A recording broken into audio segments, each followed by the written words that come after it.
the chat.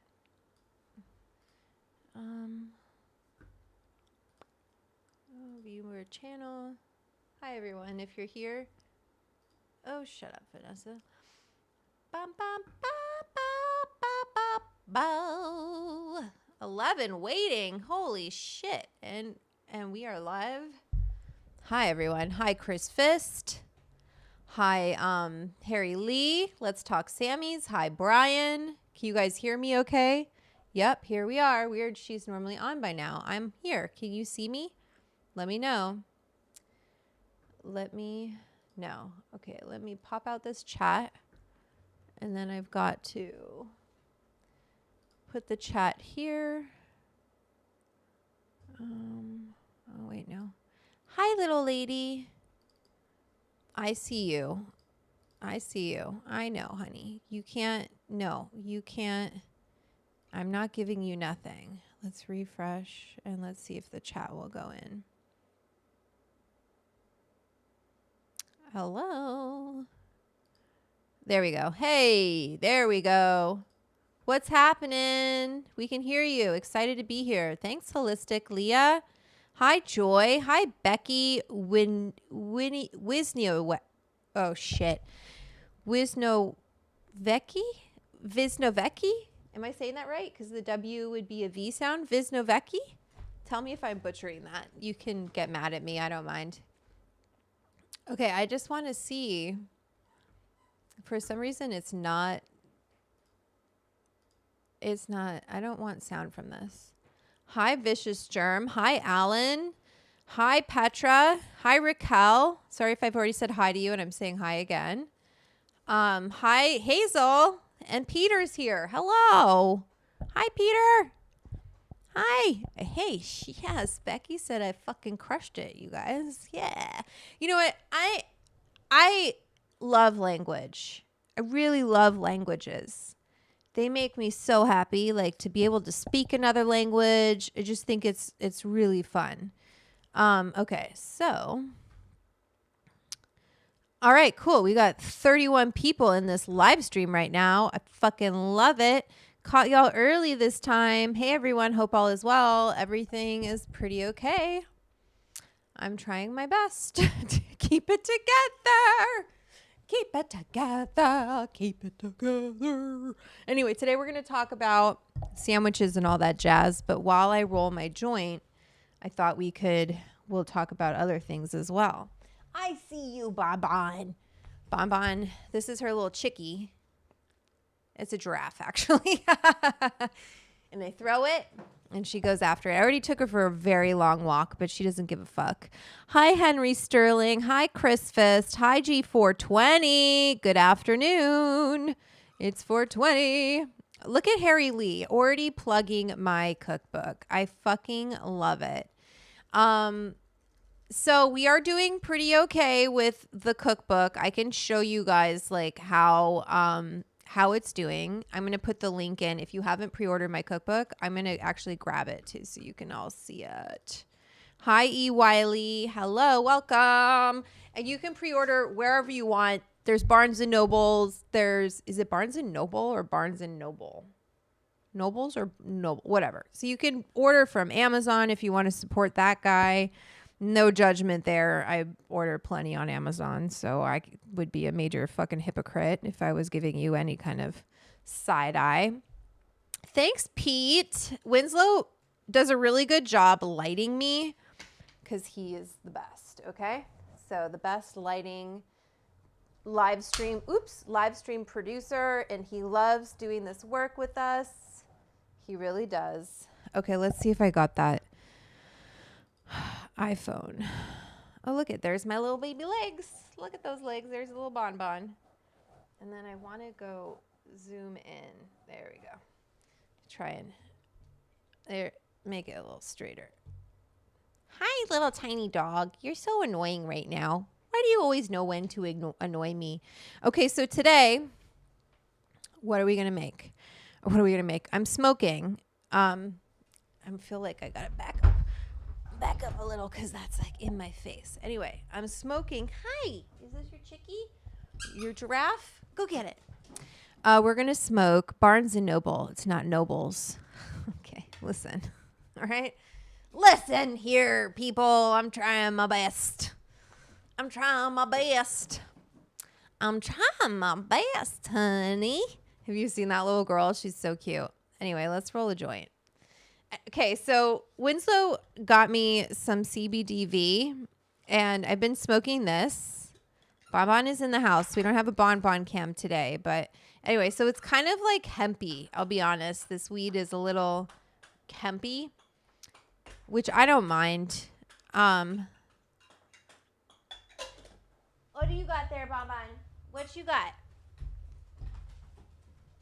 Get your giraffe. Anyway, so we're going to smoke this CBDV. Supposedly it's supposed to make you less hungry. I don't know about all that, but we're going to try it. So I always cut these king joints a little bit. I don't like the normal size joint, but I also don't love the king size is a little too big. And then I like to cut a crutch. I go back and forth between using a glass tip and using just paper cut, whatever. Happy Bonbon.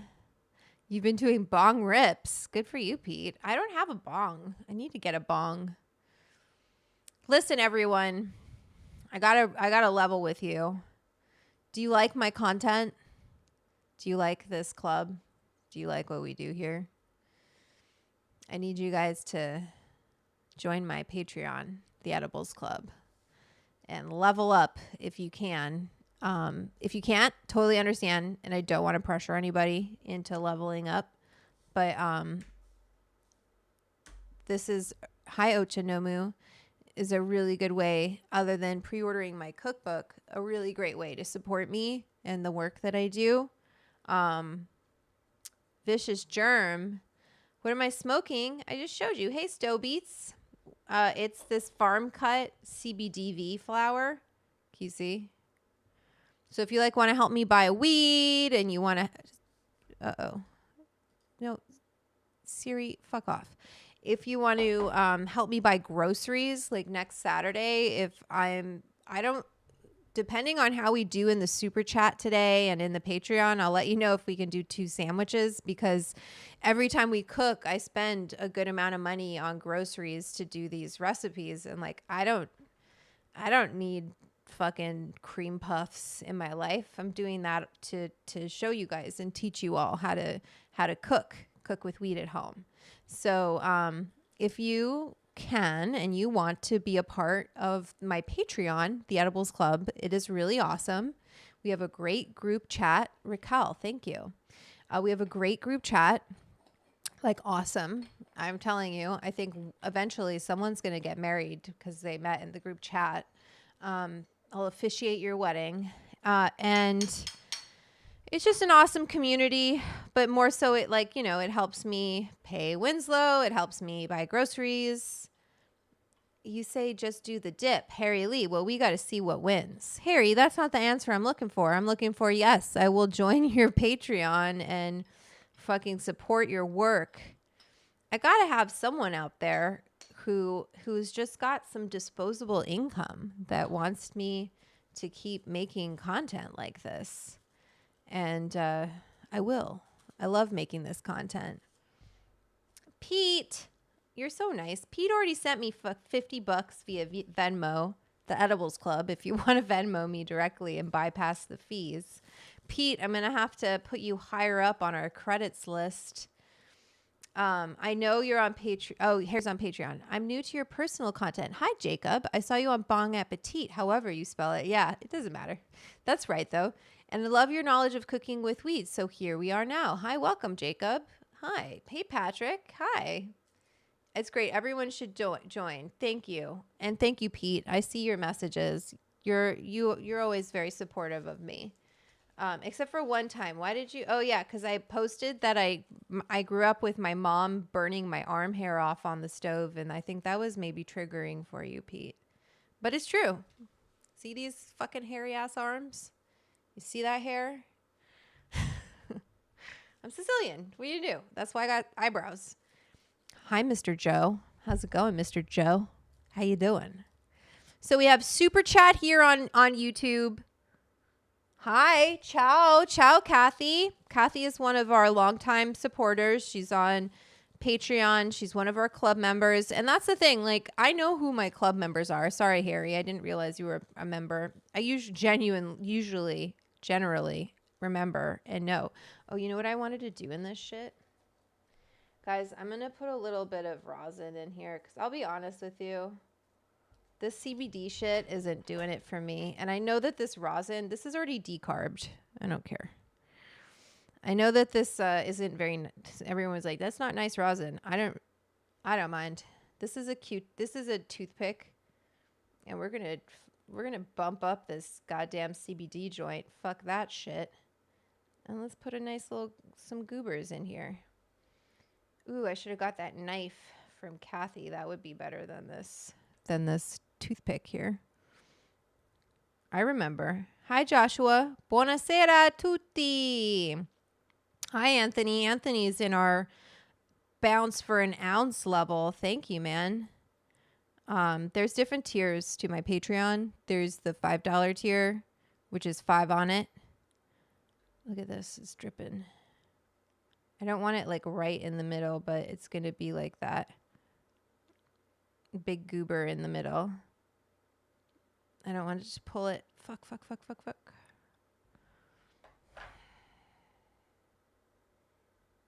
Maybe it can.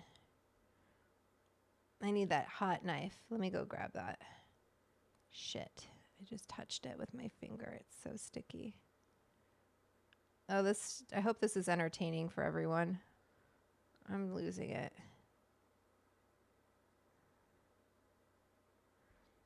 Oh, no. Oh, no.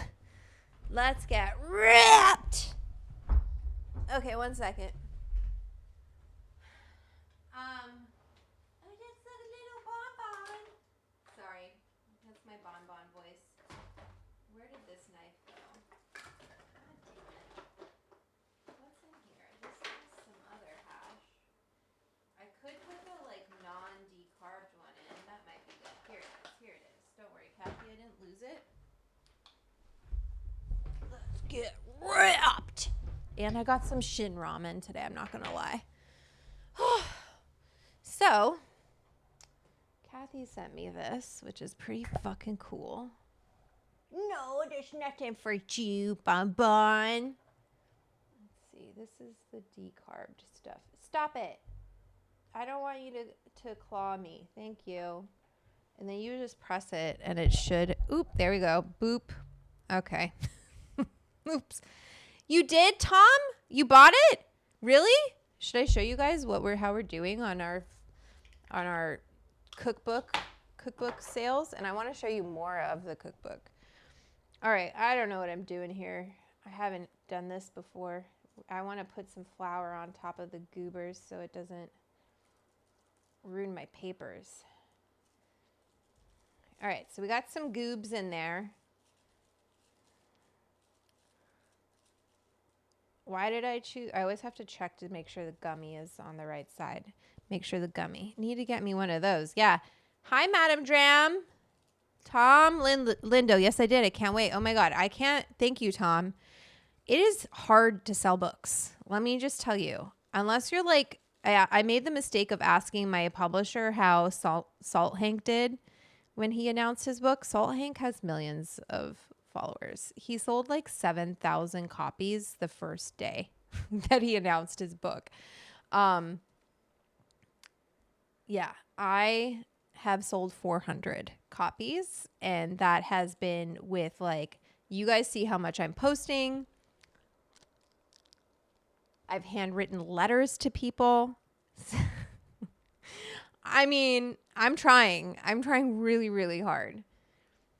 Maybe I'm trying too hard. Am I too hard of a try hard? Is that what I'm doing? I'm just trying to be successful and help people make better edibles. You know, I feel like I'm trying to help people out here. Like, let's make yummy tasting edibles.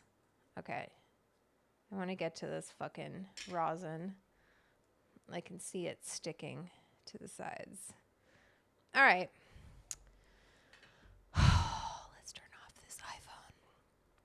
Here we go. Hi, Lauren. How's it going? Lauren's another one of my members who's been a member for a very long time. So I'm always happy to see. I started this club in, there's Lauren. I started this club in basically the pandemic, because Bon Appetit ended, and it's not, I think people assume because I was on television that I made a shit ton of money, and I still do make a shit ton of money from that show. I make $0 from Bon Appetit. None. And the first season I made $250 a day. So that does not, I'm so grateful for my time on Bon Appetit. Great show. I'm grateful to Vice for giving me an opportunity. I know how hard it is to get cannabis content out there. They do not want us. Amazon doesn't want me. Meta doesn't want me.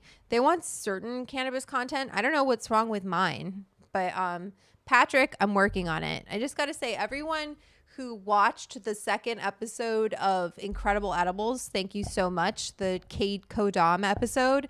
It really helps when people watch my content, because then it tells the people who make the content, pay for the content. I paid for that content, but they respond with like, hey, this is great. People want more of this. We'll make more of this. But if no one watches it, what does that tell them? No one wants the content. So why would they make more of it? So anyway,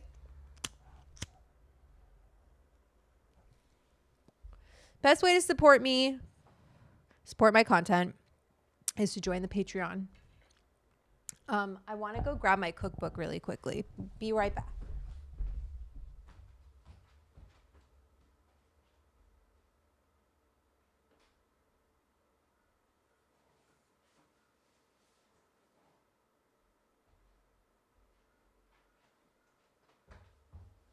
Anyway, I'm back. Bonbon's on the couch. Oh, wait, you can't see her because of the mic. You see that little baby right there? You see that munchkin? She's got one of her ears is flipped back. Anyway, I hope the sound is okay. Tell me if it's not. Oh, she's here. What are you doing? What you doing? Let me get that ear. Let me get your ear. No, I'm not playing with you. I just want to flip your ear. God damn it. Come here. Come here. Ugh, she won't let me do it. I'm going to get over it. Anyway, hi. Sorry. Hi, everyone. Hello. I'm glad Bon Appetit existed. That's how I found that stoner and that I still love. Thanks, Pete. Bon Appetit was a great show. Oh, no, Bobbin.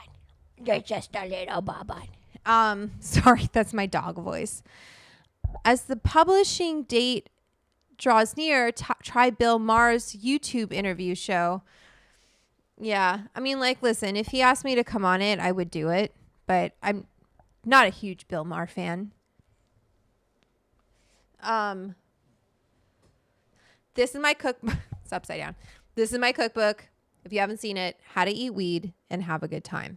Bill also doesn't like edibles. So people are either like, a lot of people don't like edibles. I don't get it, but whatever. Richard C. Big Vanessa stan ever since BA for sure. Thank you. I'm working on that too. So don't think I'm working on all the things. I just need a little extra support right now. If you can, please join my Patreon, the Edibles Club. That's true, Stuart. Hey, listen, if he invites me on, I'll be there. Totally. Don't get me wrong. Any kind of press I can do, I will do it. I will be promoting this book everywhere. It's such a beautiful book. We spent so much time just like thinking about this cover and getting everything floating and the cannabis leaf shadows. And that's the one, Tom. That's the one. And we've got really great endorsements from Be Real, from Cypress Hill. He says, books like this are necessary. Fuck yeah, B. That's right. Especially coming from someone like Vanessa, who's been passionate about educating people on how to cook with cannabis for many years. She is one of the most knowledgeable people I know in the field. It's a must read. What? That's from Be Real, from Cypress Hill. So what does that tell you? And then my friend Esther Choi, I don't know if you guys know who Esther Choi is. She's an incredible chef. I fucking love her. She's such a badass. She says that Vanessa's cookbook embodies her personality, fun and whimsical, but also serious about good food. And of course, weed. Totally true. Her recipes are stellar, and you can learn so much about cooking with weed. So that's from Esther. Hey, with Snoop selling out, maybe Martha needs a new buddy. Maybe Be Real and I will become the new Snoop and Martha. Wouldn't that be more accurate? Because we actually cook with weed. Okay, so I know I've talked about the what is this called? Table of contents. I'm trying to think of what I can read to you that I won't get in trouble for. Gosh, I did so much work on this book. So the book starts with an introduction, right? I love Martha Stewart. She's a badass. So this is my introduction. Okay, cute little photo. Look at that cute photo. And, ooh, I'm definitely feeling that rosin. Love it. I was a little cocky here. Let me read this. Consider this the definitive guide to cooking with cannabis. Bitch. I didn't say that last word, but that's kind of what I want to say.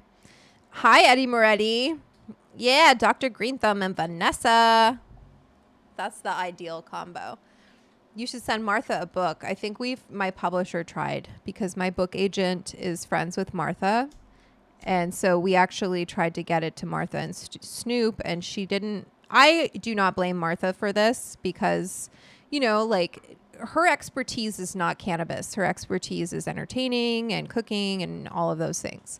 So for her to recommend a book to Snoop Dogg, she doesn't know me. So she didn't do it, but that's okay. I don't hold it against Martha. Martha can do no wrong in my book, literally. Anyway, so should I read the rest of this little intro? I say, with science-backed, stoner-approved recipes, this book will teach you how to infuse edibles quickly and with minimal effort. That is my goal. I feel like sometimes people feel like the longer it takes you and the more steps that are involved and the more laborious something is, then it's going to be better. And that's not always the case. Often it's not the case.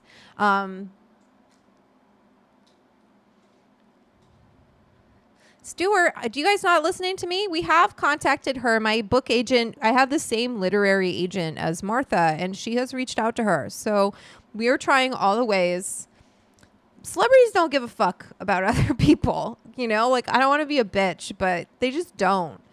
I'm going to have to claw my way to a point where they pay attention to me, because all of you, do you get how it works? Like all of you have to pay attention to me. The word has to spread to the people. Then other celebrities get on board. They don't want to touch you until you are a proven entity. And I'm not yet. I'm not. This is my first cookbook. I did not write the Bon Appetit cookbook. I was barely a contributor. I gave them one recipe. It was sold before the show even made it to air. So, oh, you know what, Hazel, that's not a bad idea. I actually have Wiz Khalifa. I have a better. Wiz came on the show. He's really nice. Petra, I think Snoop should run for president. I think a lot of people would disagree with you right now. He's kind of under fire a little bit for performing at the inauguration. People are kind of pissed off at him. So, what was I reading? I was reading this. In the wild west of pre-legal pot, I mowed through the munchies, baked myself out of my mind on pot apple pie, and tossed my cookies in a celebrity's yard. Eventually, I learned how to eat weed responsibly, but it took a lot of work. As weed has become increasingly more accessible, information about how to cook with it has barely budged. Until now, motherfuckers, because my cookbook is here. And what did I do in my cookbook? So after that little, little intro, this is what the book is about. I talk about how the first time I ever smoked pot. Bonbon. No. No, that's not for you. No, you don't need to chew that. Did you having fun? Were you having fun? Sorry, you guys. Was you having fun? Come here. Was he just chewing on things? Alright, let me get over here. Oh, yeah.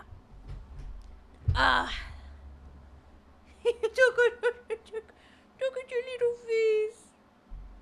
Were you having fun?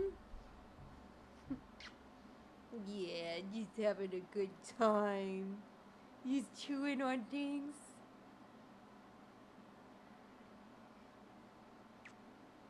You guys, I love my dog so much. She's so precious. She just like that.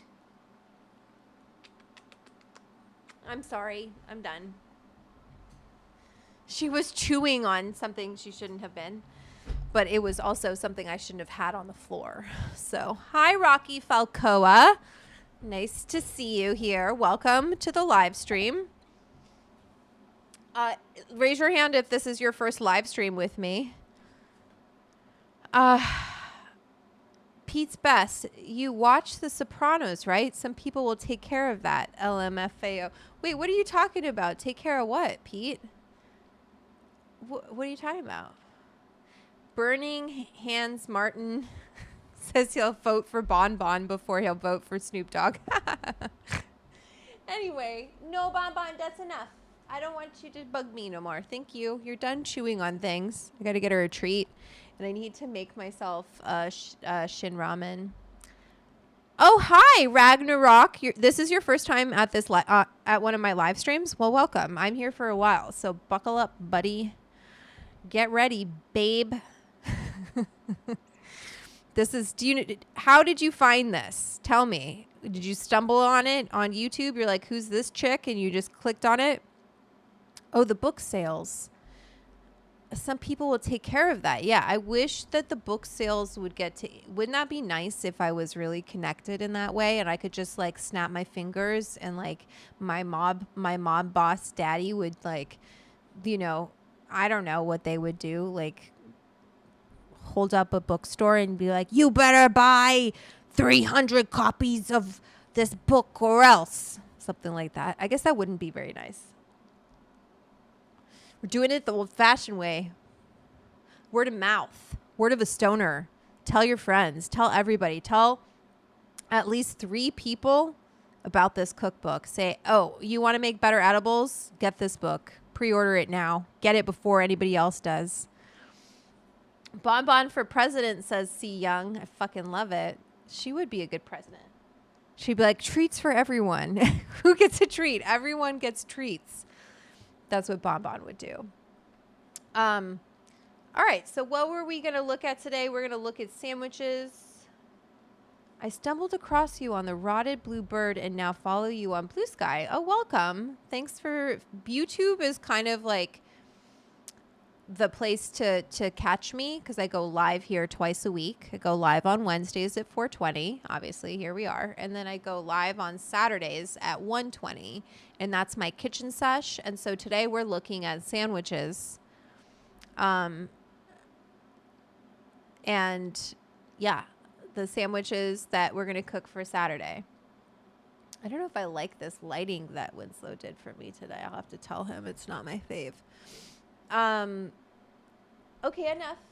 I don't want to play this game anymore. Thank you. She just wants to bite my hand. Like, I don't want to do that. Hazel says, if you get any kind of promo from Wiz, would be really dope. He has such great following. His Khalifa Kush is doing well here. Oops, that went crazy. And could literally see your book on the display shelves at it. Yeah, I would love that. Let's see if we can get Wiz Khalifa on board. That would be awesome. So I'll reach out to his team. There's like a few people I want to reach out to. It's just, Which sandwich did you choose? I don't choose. The club chooses. Maybe a Blues Brothers car with a loudspeaker.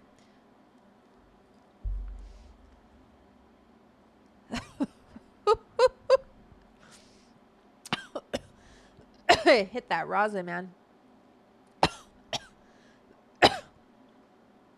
A high dive into sandwiches. That's what we're watching right now. Okay, so right now the French dip is winning. When I look at the club, let me go to the browser. Can come here, people, and see. Oops, I'm gonna do this. Just 1 second. I'm gonna give you this, and we'll get me a little bit smaller. What happened to the chat? Ugh. Okay, 1 second. 1 second. I gotta give a freshie in here. This is why. And here, refresh. There we go. Okay, so this is my Patreon, the Edibles Club. If you don't know about it, it's exactly what I just said. It's my Patreon, the Edibles Club. And Anthony Bourdain's fave sandwich was a muffaletta. Well, we're not making that. We're choosing between these three, okay? This is what the club gets to vote on, what I'm going to make next Saturday.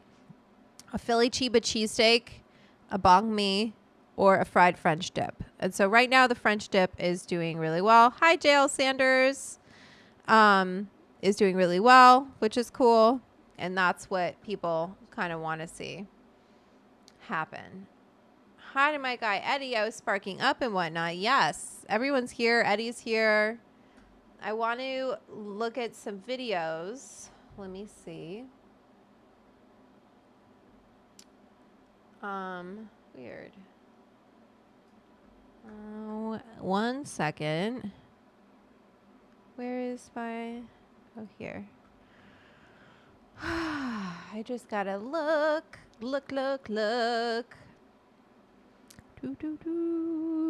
Okay, so we're not gonna watch some inspiration for Saturday, okay? Is what we're gonna do. I just have to find where I put it. Okay, let's see. So we're thinking a Philly cheesesteak, right? Well, let's watch my fucking... And we're thinking a French dip. But let's watch this guy, Salt Hank. Henry Lepore, who... Oh. Ribeye. We're going to put that all into a sandwich, put some hot cherry peppers on it, and serve it up nice, okay? All those people out there. Patrick wants to know, how did... What's wrong, Bonbon? How did the party go? The party was very fun. It was a little smaller than we expected, so I had way too much food, but it was great. Philly, hopefully you disagree with me on this, so you comment, boost our engagement a little bit. We get some goddamn views on this video. Hey. Welcome back. Let's go. Who's psyched? All right, let's get into it. We got to make some cheese sauce. Usually you can get your deli counter to just like chop you off a big chunk of American cheese, but they didn't have that today. So we're going to individually unwrap each one of these and slap them down into a big pile and then put them in a pot and melt them. Oh. All right, there you go. That's your cheese pile into your pot. A Wow. little bit of milk just so it doesn't like immediately burn the bottom. A little garlic powder, salt. All right, on your stove, low heat, and just let that melt. It's just melting cheese in a pot. That's it. And there's your cheese sauce. All right, moving on. Did you guys have fun? I fucking sure did. Sorry, I sure did. No swearing. Kid show. Thinly slice your onions. Kid show. We're gonna saute these over a lot of... What is that you know, music he plays over it? No peppers, allergic. I don't think they traditionally have peppers in oil them. and butter. Petra. And we're gonna use some jalapenos too. I know we're using hot cherry peppers at the end, but suck it. It's gonna be spicy. Look at his knife skills. Fancy.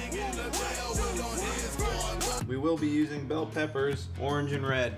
Here is our medley of onions and... Oh, I don't want our fucking sauce to burn, do I? Look at this goddamn cheese sauce. Yes! We're back, and we mean business this time, guys. I don't think we're gonna break between seasons anymore. We're just gonna keep going. I don't want to make any promises, because, you know, sometimes life happens. But the goal is to just keep rolling. You need a show on the Food Network, right? No. They're never going to do weed. I could do like a regular food show, but then it's like, that's not what I do. Cannabis is not allowed, people. And making recipes and showing them to you, and you put them. That's why my Patreon is so important, because, and like the super chats here, even, I mean, YouTube takes a bigger cut, but I get it. Not everyone's on Patreon. That's how I monetize. They won't monetize my content on YouTube. They won't monetize my content on Meta, and production companies and like networks, whatever, streaming, whatever you want to decide between. They can't advertise because cannabis is not legal. So it's just a very difficult niche to be in. That's hard to monetize. So thank you all for being here. Thank you for supporting my work and joining the club, pre-ordering my cookbook, all of those things, spreading the word about it. All of those things really help me because I can't do any of this shit. In your mouth and your face, and everyone's happy again. I'd normally be using my HexClad, but I flew here and I couldn't fit it in my fucking bag. So we got the good old normal ass pan.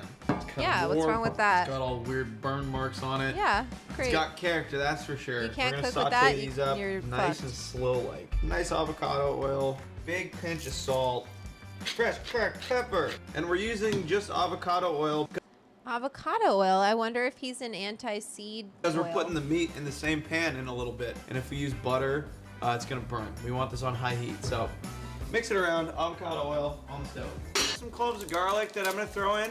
God gives his hardest to peel onions to his strongest of soldiers, aka your freaking boy. Smash. All right, you just want to saute these up until they're nice and caramelized, and then you can take them off, and then it's time for your meat. You ready for the meat? I am. It's meat time. Meat time. These will get remixed in with our beef. Hi, once Pete. that's Thank cooked. you. Let's get our Thank beef you, out. Take a Pete. look at it. You know what's a better Let's life celebrate. hack than freezing your ribeye for these? Is just getting it pre. Hi, Ricky Francois.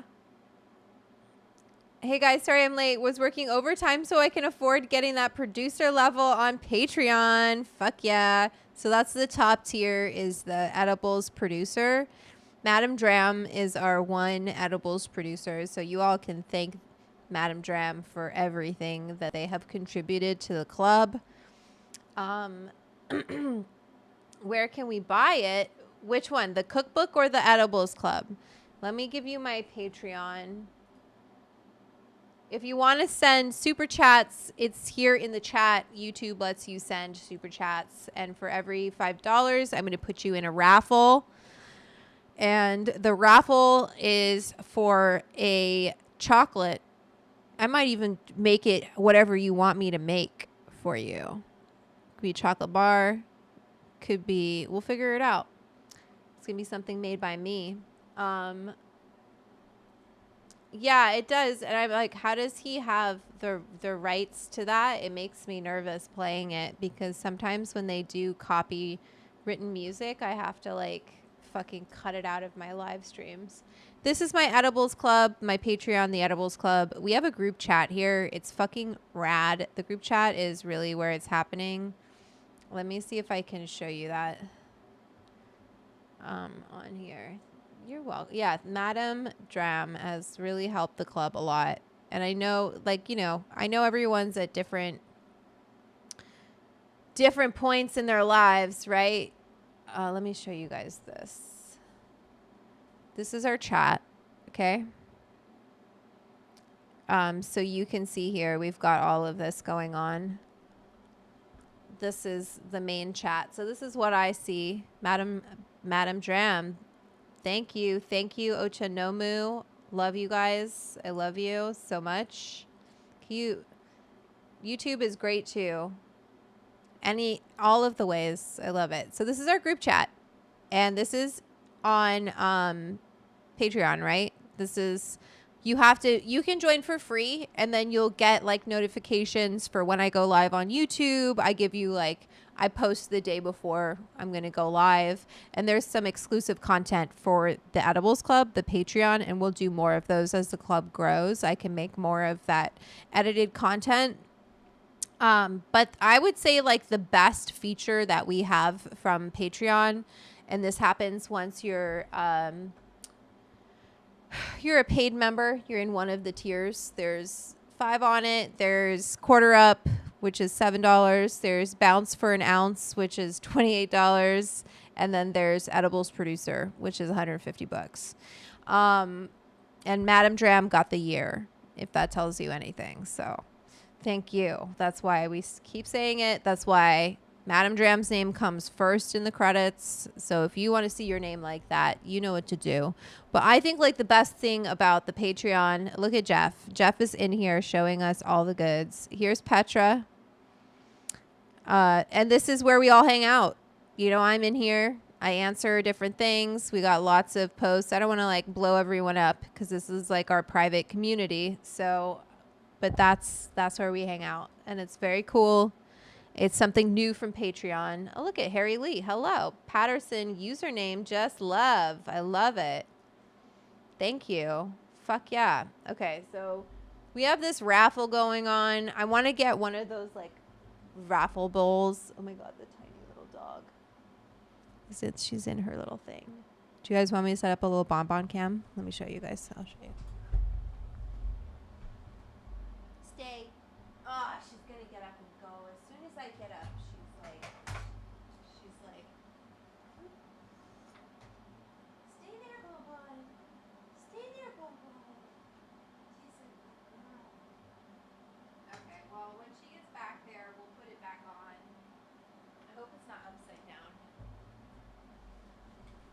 Petra, we were talking about the group chat. She might go back. Yes, she's a good girl. I wanted to people like to look at you, Bonbon, because you're so pretty. Yeah, so I put your camera there. Hello, everyone. I'm so grateful. I love this. This is the best super chat we've had so far. The club is going to grow. Everything is going to be cool. Ricky, I'm trying. She's not always, she's not an actress. She's just a little dog. And she's got a mind of her own. If any dog has a mind of her own, it's fucking Bonbon. She's doing this with her nose to say, pet me, bitch. Bonbon, I don't want to pet you right now.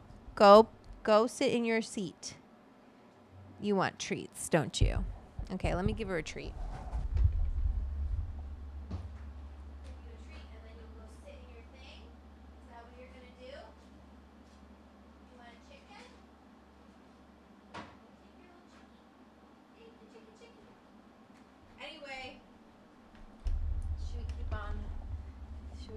Keeping on. B, you need more cameras. Pete's Bonbon rules the Loverado house. That is the truth. Fucking Bonbon, man. She is.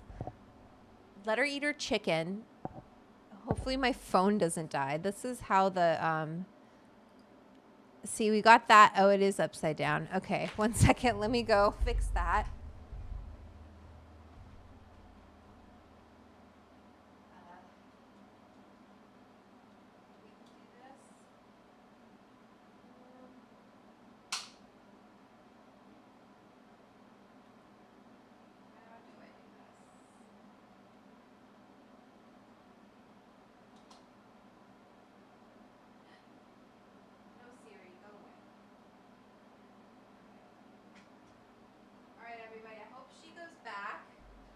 To her seat. I know I've got people coming in and out because they're like, where is this lady? I'm sorry. We're making it happen. Gotta pay the Bonbon tax. I did pay the Bonbon tax. She got a piece of chicken. Let me see how this is. Okay, good. We got her there. If she goes back, I will, as soon as she's back in her thing, watch, my phone will die. Shaven at like the deli counter or the butcher counter. And if you want me to get more cameras, once again, please join my Patreon, the Edibles Club. And thank you for the love in the super chat. I appreciate all of you. Wherever you're buying your meat. Look at how fucking perfectly thin that is. They have a machine that does it better than your hands probably ever will be able to. So just ask for them to shave it. Avocado oil or some kind of high smoke point oil in your pan. Not too much. Once your pan's fucking hot. Some kind of high smoke oil. And we're going to look into those oils later. For the second part of this live stream, we're going to be looking at seed oils today because I'm very curious to research that. Lady making crypto coin. I don't know what you're talking about. Who's making crypto coin? Not me. I don't make crypto coin. Did you see what happened with Melania? And she announced her meme coin, and then all of a sudden, a lot of poor people lost a bunch of money. Anyway. And with me. Boom. Don't do that, guys. That's good shit. Look at that. Wow. But he didn't show what he did to his meat. And almost like a chopped cheese. Break this shit up. We got to ante up for viewing rights. I love it. Scrape and it's falling apart. Yes. Because you got your butcher to shave it for you nice and thin. All right? Oh, so he got his butcher do it. Peppers and your onions. I don't know if I like this method. But everybody's falling in love with each other in the pan. Now section out your sandwiches. Get yourself some fucking provolone cheese. That's right. We're going double cheese on these. Please. Other side. You don't want a meme coin to make monies. No, I don't.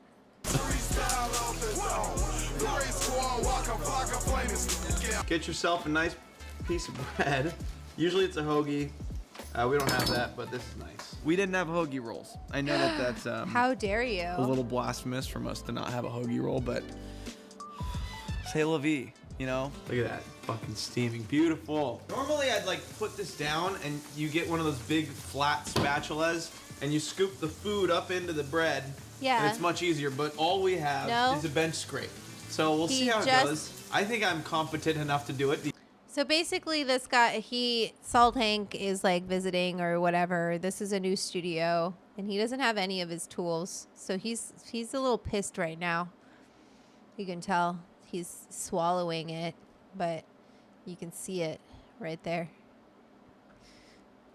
That's the face of, normally I would do it this way, but some fucking idiot forgot to, you know what I mean? Guys, I do. But I guess we'll find out. So place your bets. Here we go. Right on. Smoke Steve, a lot of stupid people lost their money. I know, but like, no, I saw it already, Smoke Steve. I already saw it. I know people, like a lot of stupid people lost money on it. And I feel badly for them. I know, like, oh, they should know better or whatever. But I still feel badly for them. You know, like they don't know. This guy is a predator, you know, like he lies to people. He promises them things and they believe him because they want to believe in something, you know, they want to believe someone is going to help them in some way. And he's telling them that he will and he won't. And I know all politicians do that to a certain extent. But on this level, where you're openly grifting people who believe in you and support you, it's shameful. It's really shameful. It's gross. This kind of condensation of wealth and the amount of billionaires who think they can muscle their, I mean, and it's showing that they can, but think they can muscle their way into our government and how our country is run. I mean, that to me, it's like, okay, we got a trust fund kid, Bobby, who comes from one of the most elite political families in history, the fucking Kennedys, and they disown him. And then we've got fucking Trump, who is, he inherited what, $200 million and still managed to go bankrupt. I don't know how the fuck you do that. And then multiple times. And we've got Elon, Mr. Cuckoo Bird, who takes over companies, doesn't ever come up with an original idea of his own, and just another trust fund kid. Why the fuck? Like, no offense to people who have trust funds. Like, whatever, respect. Happy for you. You got lucky in life. But why the fuck do we think that these people who do not know what it is like to be working class for a fucking second, why do we think they're going to help us? They're not. They're going to rip us off. That's what they do. Hi, Eddie. I retracted because I generally try to stay positive. I know. I don't, but I know people want me to. Just smoke, and I smoke, and Edible Club smoke. Totally. Eddie Moretti. Hi, everyone. I'm at my little nephew's hockey game, so I'll be back in 30 minutes. Good luck to your nephew. JL Sanders. I've never been in the crypto coin game. I guess stocks and bonds is considered old school. Yeah, I don't. To me, it seems like a pump and dump, right? It just seems like everyone gets all excited about it. It goes through the roof, and then everybody at the same time pulls out. And whoever's left holding it, who's got the fucking hot potato, that, you know, those are going to be the people who are out. Pete, maybe move to Canada. Are you telling me to leave the country, Pete? I can do all those things. I can move to Canada. I can move to Europe. It's going to find me there too, right? It's like, I don't know if you're following Canadian politics, but although they were leaning, because they were so sick of Trudeau that they were leaning really kind of far right away from the Liberal Party. And then the conservative guy started fucking talking, and all this crazy shit started happening in America, and now it's 30%. It's gone up. So, you know, it's all, people will find out. I wish we didn't have to find out this way, but we do. We'll find out. It's okay. We're in the find out stage, and I'm just going to be very high. See, Young. Yeah, exactly. They're kind of cooked too. Exactly, Richard. How do they feel about weed, though? Canada legalized across the country. Entire country of Canada has legalized cannabis. They were one of the first to do it. I don't think they were the first country to do it. I think that might have been Uruguay, but I don't know. But Canada was right there. They did it pretty quickly. And Smoke Steve doesn't like Trudeau. Or the Netherlands. I don't want to live in the Netherlands, man. Sorry. Why are you telling me to leave the country? I was born here. This is my country. And I, you know, I'm going to figure it out. I have options. I'm very privileged that I have a lot of options. But Canada, it's all about work, right? Where can you work? Where are their jobs? So I always see people posting those advertisements for buying places in Italy. Oh, they'll give you this fucking house for free. They'll pay you 50,000 euro to move here, because no one lives there. There's no work there. It's impossible to get to. Try and send a letter. Impossible. You know, just it's like we have it pretty good in America for the most part.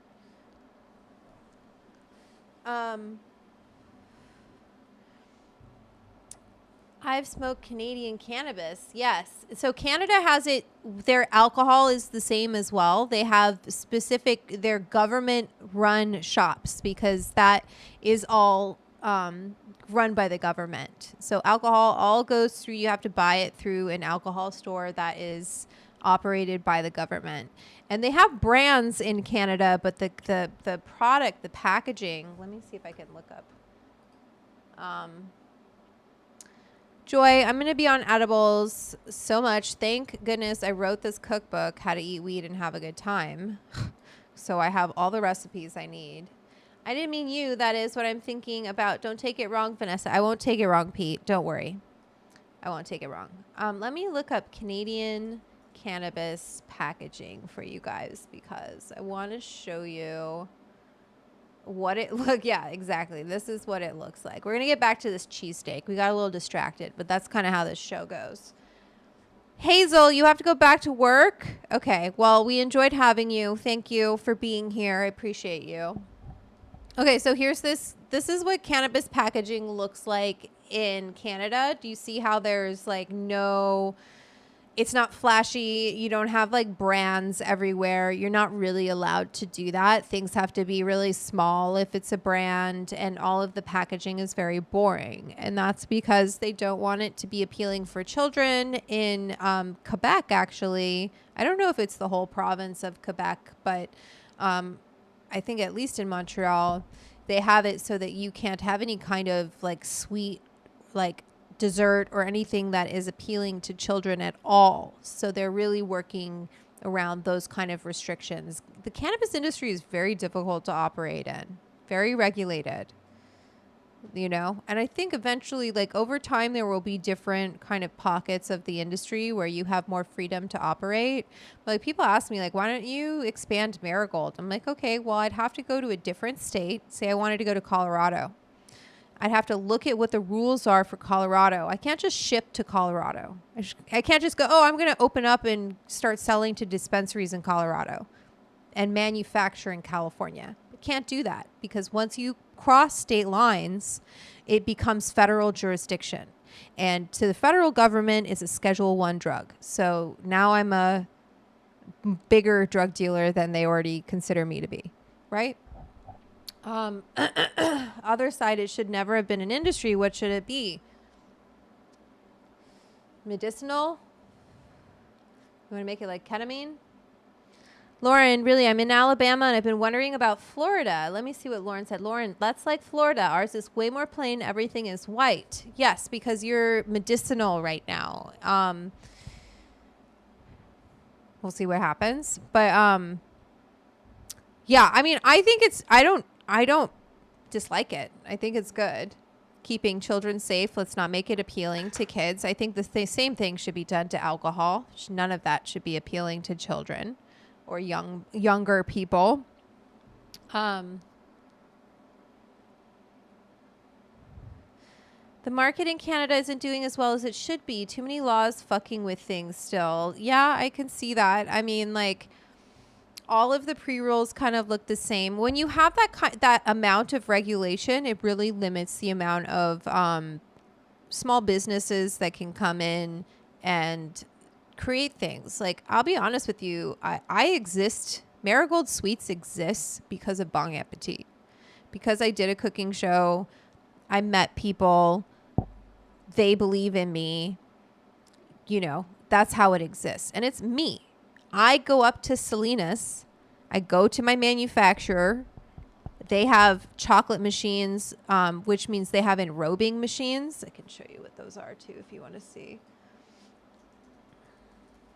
But I still, like, I make all of the chocolate, the caramel. So this is what they have. It's actually really cool. I fucking love. Candy making is really fun. It's just kind of like, oops. Oh, no. No. Let me take this. Don't allow. Fuck off, YouTube. Come here. Show you this.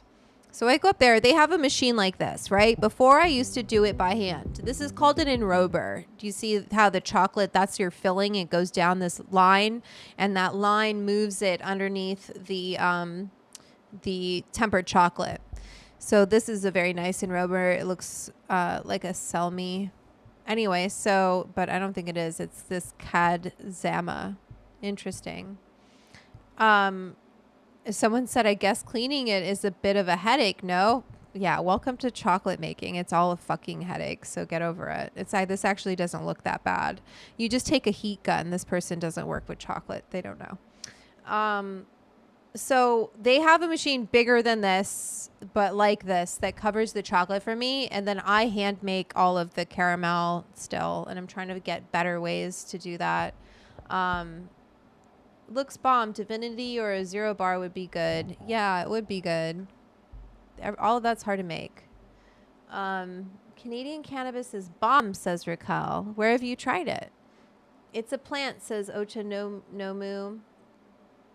Richard C. Is it still hard to work with banks and payment processors being in the industry? Yes, it is. They will ask you, are you in the cannabis industry? And if you say yes, they will immediately say, have a nice day. So there you go. Yes, Ochinomu, I infused the caramel. That recipe is in my cookbook. If you want my marigold sweets recipe, it's right there.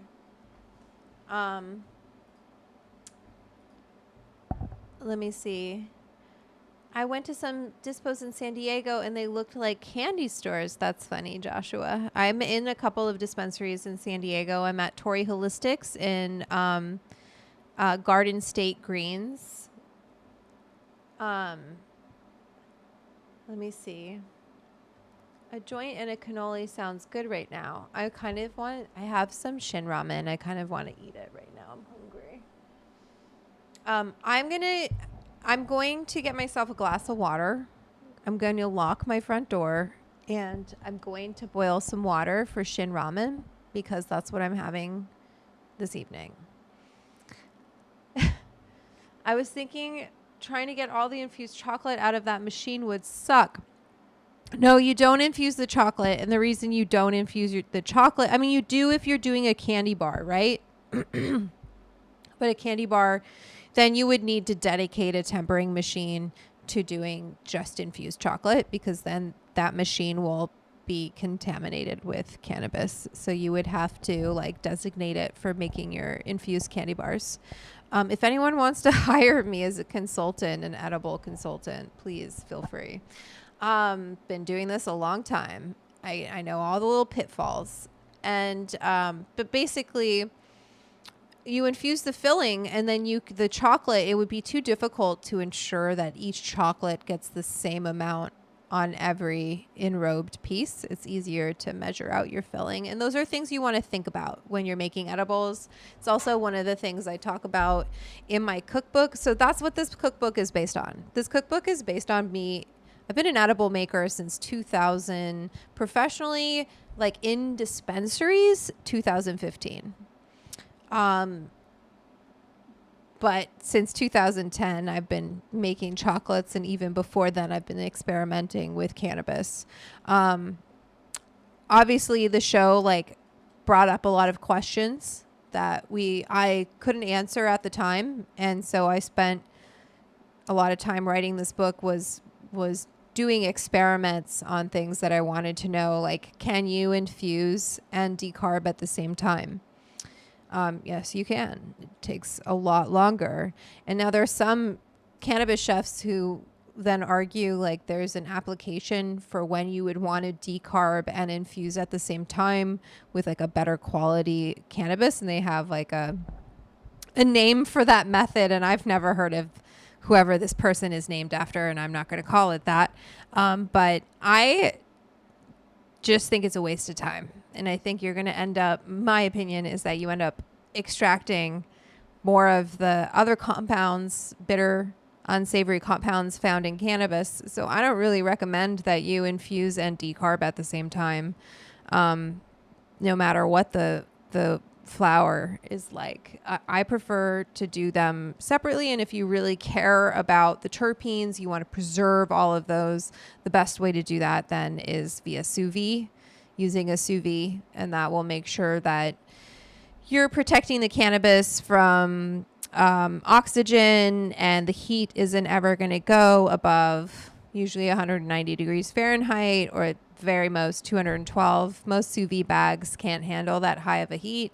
That's like the gentlest way to do it. But when you're steeping the plant matter and so you're infusing and you're decarbing at the same time, you're spending such a significant time decarbing longer because the oil, or, you know, whatever if you're doing butter or whatever it is, kind of protects it from decarboxylating. So it just takes substantially longer. I don't ever see a point to doing it that way, but everybody's different. You can it works. It's going to work, but not my recommended method. If you want my recommended method, it's in my cookbook, How to Eat Weed and Have a Good Time. One of my relatives does that, and his butter comes out extremely green and tastes disgusting. Thank you very much. So It's just like, think about it. Like, again, I talk about all of this in my cookbook. Like, this is why I wrote this book, because I've just spent a lot of time thinking about all of this stuff. So basically, think of it like tea. You know, if you let tea steep for a really, really long time, you're no longer making the tea delicious. It just becomes gross, right? So anyway, Bonbon is not here. Let me go. Okay, I'm going to go get some water. Thank you, Madam Dram. I'm going to do those things right now. 1 second, BRB. Oh, my legs. Locking the door. Did she chew this too? Bonbon, did you chew things? What are you doing? Come here. You're just a little baby. You're just a little baby. Can you see her? You're just a little baby. You're my baby. Let me close this window. I love you. Can you go into your bed? Probably not, because I'm doing things. No treats for you.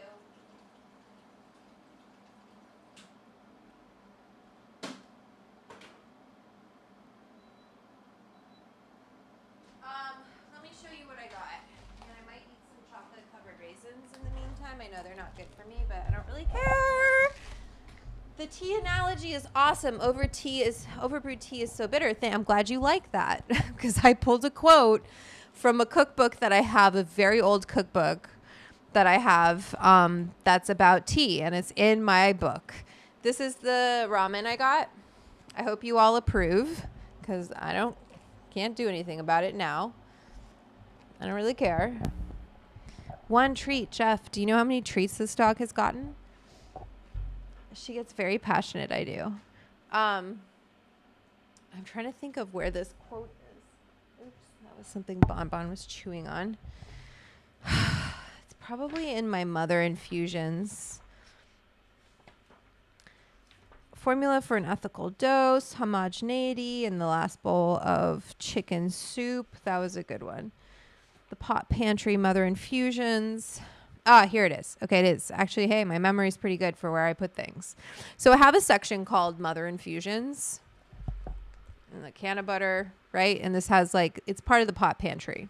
And it's basically, oh no, enriched flours.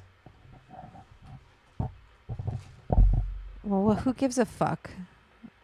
Enriched wheat flour. I don't care. What's the problem with that? Tell me what's wrong with that other side. Okay, so in this, I talk about, here, I talk about this, right? So on top of saving precious time, shorter infusions extract fewer of the unsavory plant compounds, resulting in better flavor and lighter color.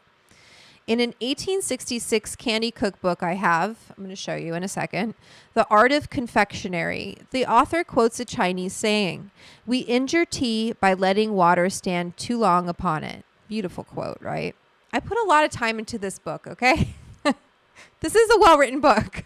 I don't want to toot my own horn, but, the same can be said about can of butter or any other infusion. Oversteeping the weed creates a bitter flavor with little impact on the potency. And how do I know that? Because I fucking ran a ton of lab testing that I can't fully show you guys, but this shit has charts and graphs, and it's a textbook. It's a cookbook. It's a textbook. It's got it all. It's got beautiful quotes in it. I went to UC Berkeley, I know how to put shit together.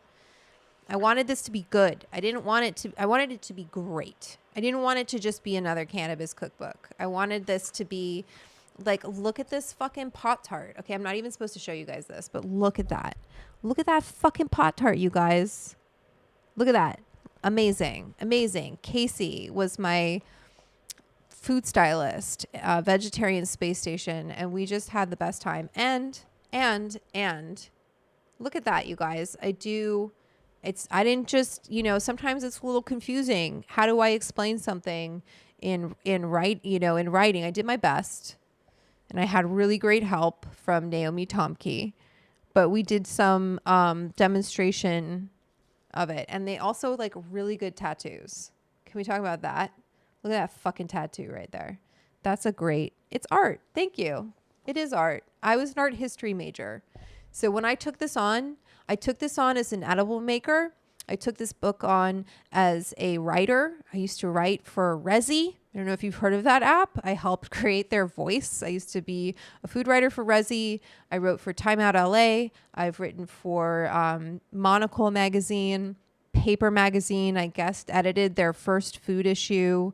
Like, not to give you my whole resume, but Food 52, I've done articles for Food 52, and that's really kind of what inspired this, is when I was doing the club.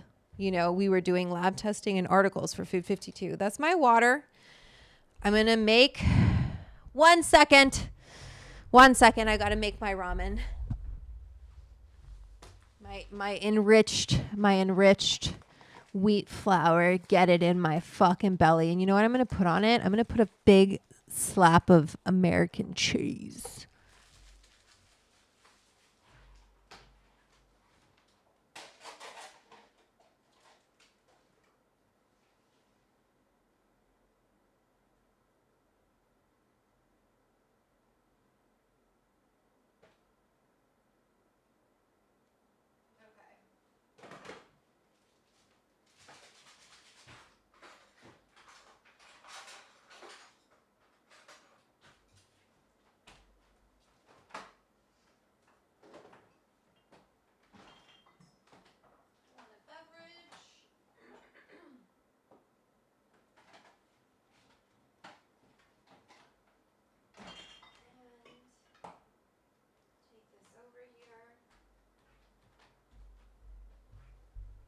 And I don't want any judgment from the peanut gallery, okay? Intermission, Petra. You would eat that with a foot on it. Oh, funny you say that. Do I have anybody with a foot fetish here? If you have a foot fetish, I have a photo for you. It's going to cost you. You can Venmo me at the Edibles Club, but it is a very good foot photo. You can email me at info@vanessalaverato.com and Venmo me at the Edibles Club, and I will send you my foot photo if the amount is right. You got to be generous. I have very lanky feet. So there you go. I never do that, but I do have a really good foot photo from the shoot, and we were going to put it in the book, but I'm not going to put it in the book now. So, with the tattoo, it's true, Pete, it does have a tattoo. Ochinomu, have you looked at my comments on any of my posts? Okay. Opened. It's been open. Basically, since I hit puberty, I've had a can of weirdos just at bay, waiting at bay. Okay. So welcome to my world. It's not enough that I researched this book and I make this wonderful content and I have great cameras and a great team and do all of that and the recipes rock and I'm saying things that have never been published before. Any of that doesn't matter. You know, I don't sell 7,000 books the first time I announce it. You want to know who sells 7,000 books the first time he announces it? This guy. And did this he guy. do it? Oh my God. Look at that. Guys, almost a flawless victory for Salt Hank. Holy shit. Look at this It looks thing. pretty good. Woo! We have 2 more ingredients. One of which is the secret weapon to like half my sandwiches.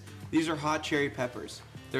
I have a listening to Vanessa eating cookies and milk fetish. Well, Ricky, if you give me some super chats, I have some balls of cookie dough in the freezer that I can bake off. Have a whole carton of milk. You can also Venmo me at the Edibles Club and I will eat cookies on camera for you.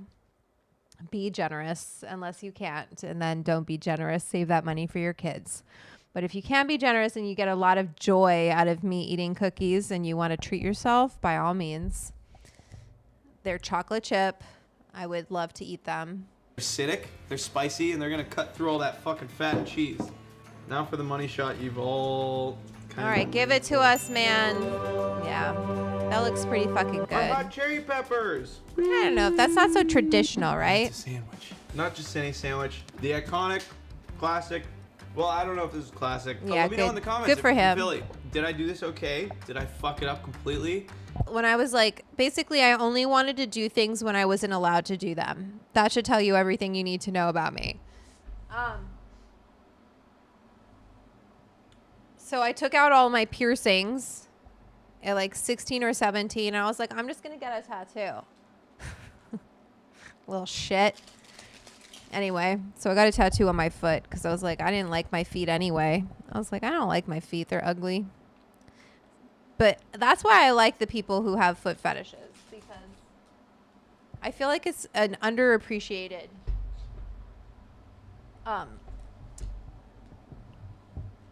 thing. Like, part of me is my feet. And so when people a la lady needed discipline, I certainly did not. Other side, I don't know if I'm going to have to like kick you out of here or not yet, but you're on the fence. I did not need discipline. I needed maybe attention, but not discipline. So, like authentic attention, connection, all sorts of things that I don't really need to talk to you about it. I have a therapist for that. Did she share the Coke? Harry Lee, Petra, me too. Wait, what? What are you talking about? I'm getting hungry from these sandwiches and like I already had dinner. I'm starving, so I'm putting this seasoning. God damn it, where did that dog go? Let me see if I can put her on her thing.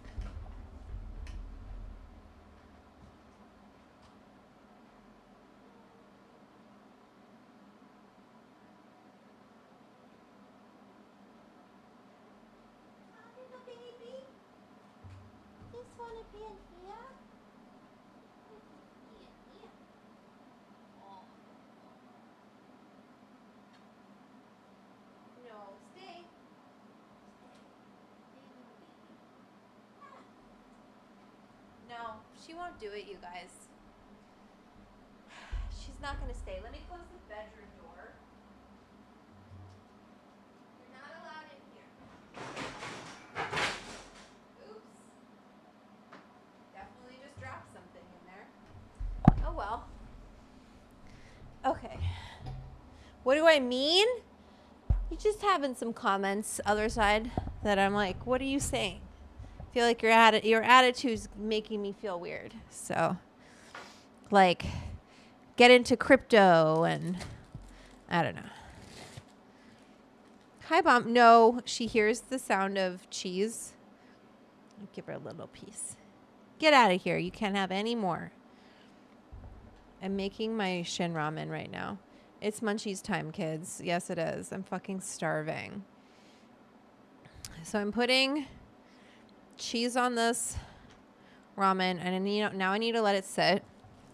No, Mama, no more cheese for you. No more cheese. I guess I'll smoke a little more weed while we wait. I'm enjoying some cheesecake. Yum. I was reading Harry Lee's. Oh, Harry Lee, I got my tattoo from a coked out stripper. Oh, fuck. What's your tattoo, Harry? Send that to the group chat. We want to see it. I didn't see that one. I gave her a little tiny piece of that cheese. It is so not good for her. She's always on me. She knows the sound of the opening of the singles slice. She knows that sound. And she comes running. So she's a bad girl. Oh, okay. Let me, not this one. Where did that go? Here we go. Let's watch this guy do this cheesecake. He's traveling. Finding Keepers. Is your channel new? Kind of. I've just started like, I would say this year started doing the live streams. I go live every Wednesday and Saturday. I do a cooking live. Fuck yes. It's on Patreon. She's so cute though, Baba, I know. I thought an edible club, NFT, crypto would be cool. Okay, NFT, yes. You said you did what you were not supposed to do. Okay, fine. Other side, listen. We're fine. Yes, NFT, crypto. NFT would be cool. My friend Miranda wanted to do one with me. I would do one with her. Do you see this cheese? Wait, I gotta get it a little bit further away. There's cheese in here. Oh, it's hot. And I don't want to like get it on the mic, but I also want people to hear it if they want to hear this sound. I know sometimes people don't like to hear the sound of people eating, so close your ears. And Bonbon is just staring at me like, please drop some of these noodles. One of our pups has a liver condition and has to take meds every day. We give cheese to administer the drug, so I dig the dog cheese. Yeah. Savage Lee, I wish pretty girls smoked when I was young and not married. I'm sure they did, didn't they? No, Bonbon.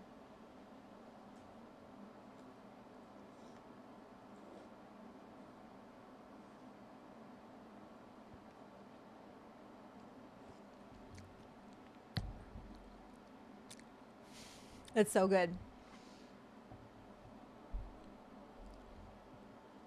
Wait. My tattoo is a triquesta. What does that mean? How did you... Is it cherry cheesecake? White American cheese. I don't know what's happening here, but I love this chat. Cherry cheesecake. Joyce has a nice... Sonoma Hills Farm. That's what the rosin is that I'm putting in.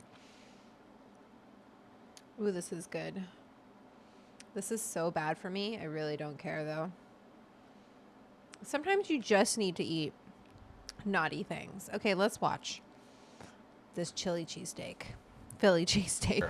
How did the cinnamon rolls turn out? What's his special trick that he likes to do? I see a lot of people like to cook things in cream. I'm getting a drink.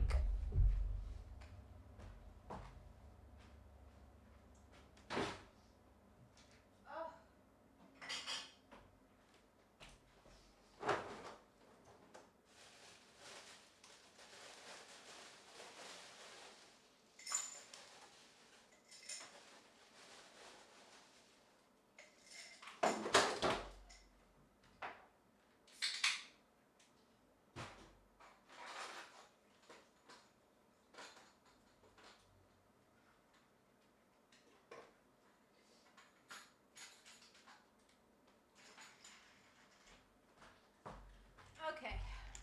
I've got a nice drink. Okay. I've got a great strawberry strain. Give me a quick pairing. Strawberry? Pairing in like an edible recipe? Do like a... Ooh, you can do so many things with that. You could do like a trifle. You could do a strawberry shortcake. You could do strawberry cupcakes. What else could you do with strawberry? Lots of things. Okay, let's keep watching. No. Why am I so awesome? Because I just fucking crushed this fucking ramen right here.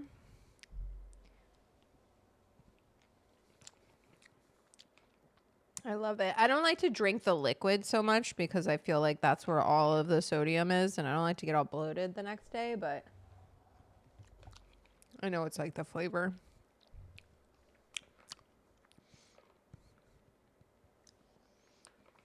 It's never enough noodles.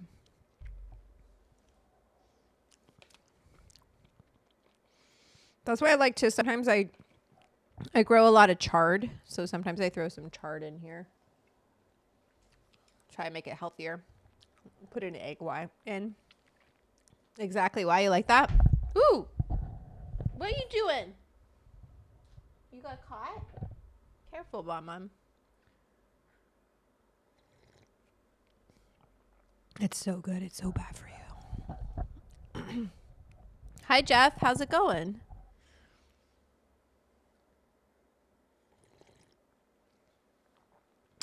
Oh, spicy. Anyway, this was delicious. Let me check my email over here to see if I'm going to be eating any cookies. The rolls came out great. Ooh, spicy. Harry, I like to grow both of them. I have some rainbow chard growing, but I really like Swiss chard. It tastes so good. Just had a lot of sodium. Drink a lot of water. That was a lot of sodium. But it was delicious. It was not nutritious. But I don't really care. The rolls came out great. I think the vanilla bean glaze is what makes it so good. Also not overpowered with cinnamon. I love cinnamon rolls. They're so good. We did get a new patron member. Welcome, Randall, who is Ragnarok. Welcome to the club. I see you. See? That's how involved I am with the club. I see you. Welcome. You guys, I want you all to know I'm making things happen for you. It's all going to happen. Am I eating a cookie or what? A small rectangle, then fold it in half. Coaster Ninja. Do I visit Canada often? Sometimes last time I was in Canada, I was in Toronto. My family lives in Edmonton, Alberta, but I haven't been up there in a while. It's pretty fucking cold. But yeah, I love Canada. You want to know what's in my book? I don't know what side of the country you're on. Coaster Ninja, what province are you in or territory? Let me show you one of the recipes.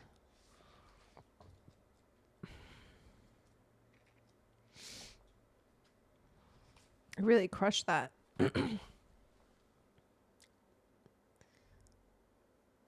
What are those? Nanaimo bars.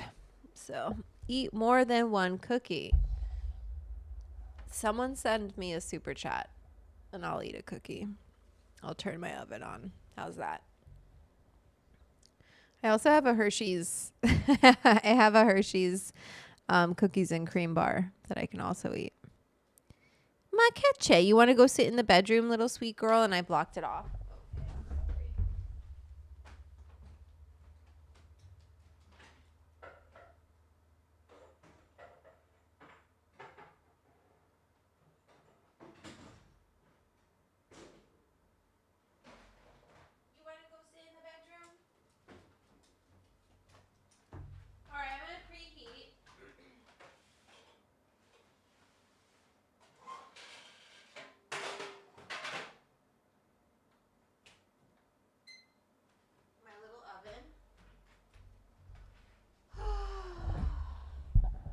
Oh, you live outside of Toronto.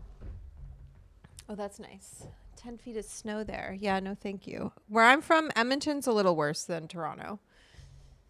Edmonton's fucking freezing. Edmonton's so cold that when you go to open up your mailbox, you bring a lighter so you can heat up the keyhole because it freezes over.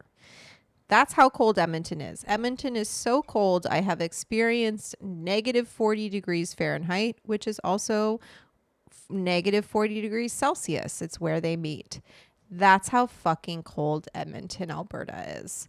So, yeah. Petra. Oh my God, I was supposed to call my friend Natalia. I wonder if I can FaceTime her.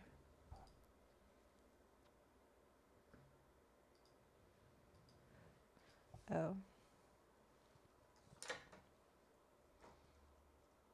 Oops.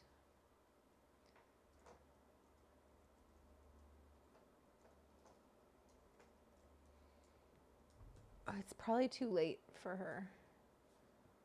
Ugh. I can't deal with this right now. Natalia and I did brigadeiros is what they're called. Brigadeiros. They're delicious. Hey, Harry. What's a good part of Canada to move? Asking for the near future, the way things are going. Well, Canada, it's not looking so great either up there, you know. British Columbia is beautiful.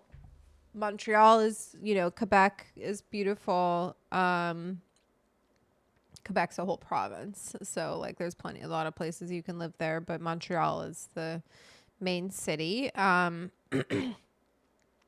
haven't really lived in Canada in a very long time, and I don't recommend where I lived. No offense to Edmonton. It's just really fucking cold.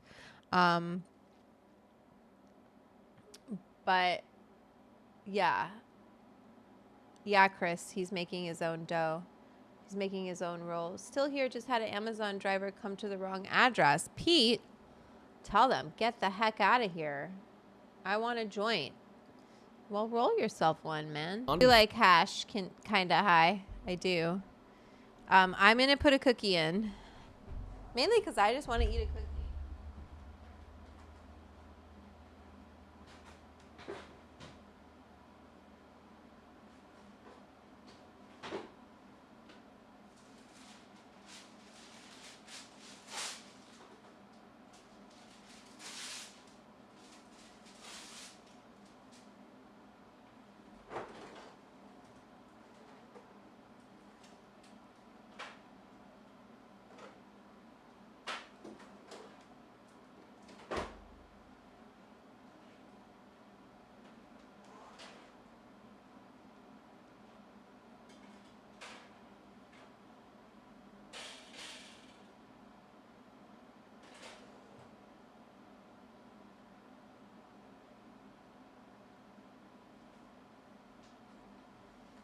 Okay. And I'm back. I was just putting a cookie, 3 cookies actually, into the oven. Everyone, Bonbon is here. Everyone say hi to Bonbon. Kind of hi, who doesn't love hash? I think a lot of people don't like hash. You never know. Okay, let's keep watching. Bonbon does what she wants, you know. She's her own girl. I like her to have her own way. She's not a monkey. I can't just like be like top. I guess I can. She fucking literally rolls over if I tell her to roll over. If I tell her to twirl, she'll twirl, but she doesn't want to sit in her bed and be on camera. I can't force it. But the club didn't vote for cheesesteak, my friends. So if you guys all want cheesesteak, then you better fucking vote for cheesesteak, because right now, let me look at what this says. Are you a member? Eddie's a member of the Edibles Club. I know he's already voted, but I want you guys to know. Let me look at. Yeah, Bonbon is her own little doggy. She does what she wants to do. I love her. She's my little baby. Philly cheesesteak is 41%. We have the fried French dip at 43%. I don't know. We're going to watch about a French dip pretty soon, okay? That's going to be the next video, is the French dip. Then we're difference and why it's not fair to make that comparison, because like he's making one cheesesteak. For him to sell that cheesesteak, he would have to charge like fucking $50 for it. So it's just like not even a comparison. You want me to scoop out some bread so there's less bread? Yeah, we can do that. We can totally do that. We can do an infused mayo. No mayo. No mayo. All right, listen. No mayo. Hi, Jolvis. Welcome to the chat. We got cookies baking. And welcome to the chat. We're talking sandwiches. Yeah, that's a fucking expensive-ass cheesesteak, you know? Could be good. I am just a spicy pepper guy. I also like spicy pepper. We could make peanut butter spinach dip. Petra, I think this is the second time you've talked about this peanut butter spinach dip. I have to try it. I don't know. I have never seen a peanut butter spinach dip. We're definitely making a sandwich this Saturday because I've already hyped it up so much. We've been voting about it, but we'll slice it thin. No mayo. Okay, no mayo. I hear you guys. Okay, I wanted to look up a French dip. Look at Faraday comes right up. I love that. Let's look up a French dip recipe. Hi, Marvin. Sometimes a welcome. Sandwich is more than just the sum of its parts. Yeah, and Petra. The French dip is just that. Simple ingredients with a little bit of added technique along the way elevate this to way more than just your average sandwich. Okay, one second. The stream, what's going on with the stream? Is the stream okay for everyone right now? I don't have too much open, so I can't really close it. Your stream has what? Tell me. Error. It won't tell me more info.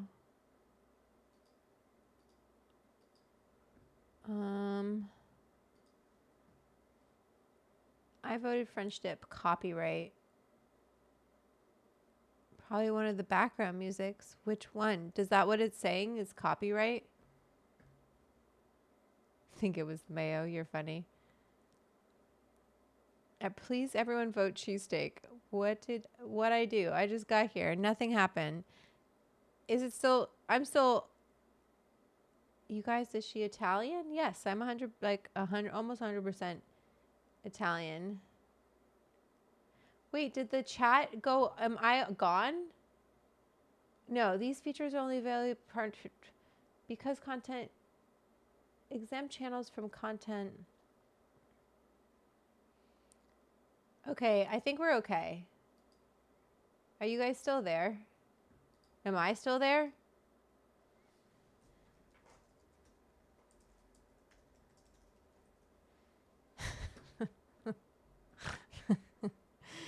Am I still here, everyone? Can you see me?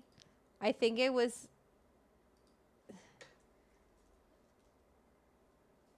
You're back. Did I disappear? Did I disappear? I'm back. Did I disappear?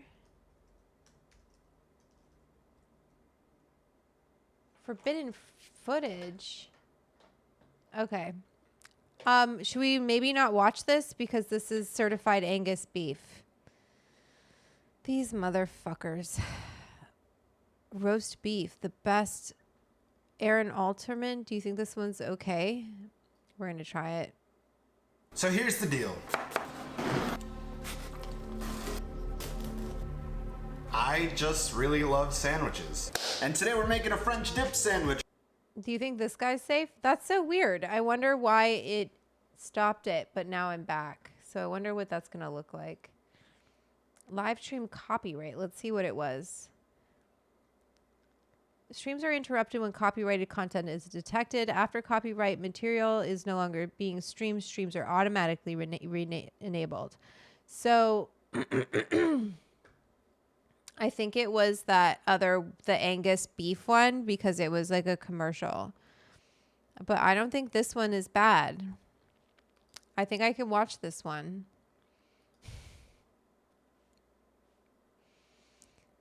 You can even use eye of round. If you know how to roast beef, you can even do cheaper cuts. I can't check the copyright. I just have to be careful. Or at least my take on a French dip sandwich, so let's jump right into it. We're making a French dip, so we kind of need a This sounds like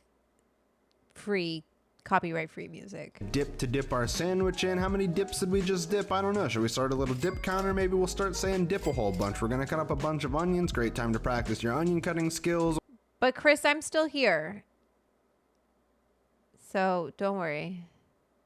Or just cut them up however you want. Onions. Sweet, onions cut up. Great, let's start cooking those down. They shrink a lot. It's kind of like spinach. You know, you throw a bunch of spinach in a pan and then there's almost no spinach when it's done cooking. This is kind of the same. We're gonna add that with a bunch of salt, cook it down, add a bunch of garlic. I just like to use the pre-peeled stuff if I'm gonna cook it down, and I use probably a head's worth of garlic. You're gonna cook that until it's nice and super. How are we doing? I think we're fine on this music. Stream liked, so they know how they made a mistake. Stream liked. Yeah, let them know. Oh, wait, I'm sorry. I don't mean to make these bigger, smaller. I wanted to make it bigger for you guys. I think this is good.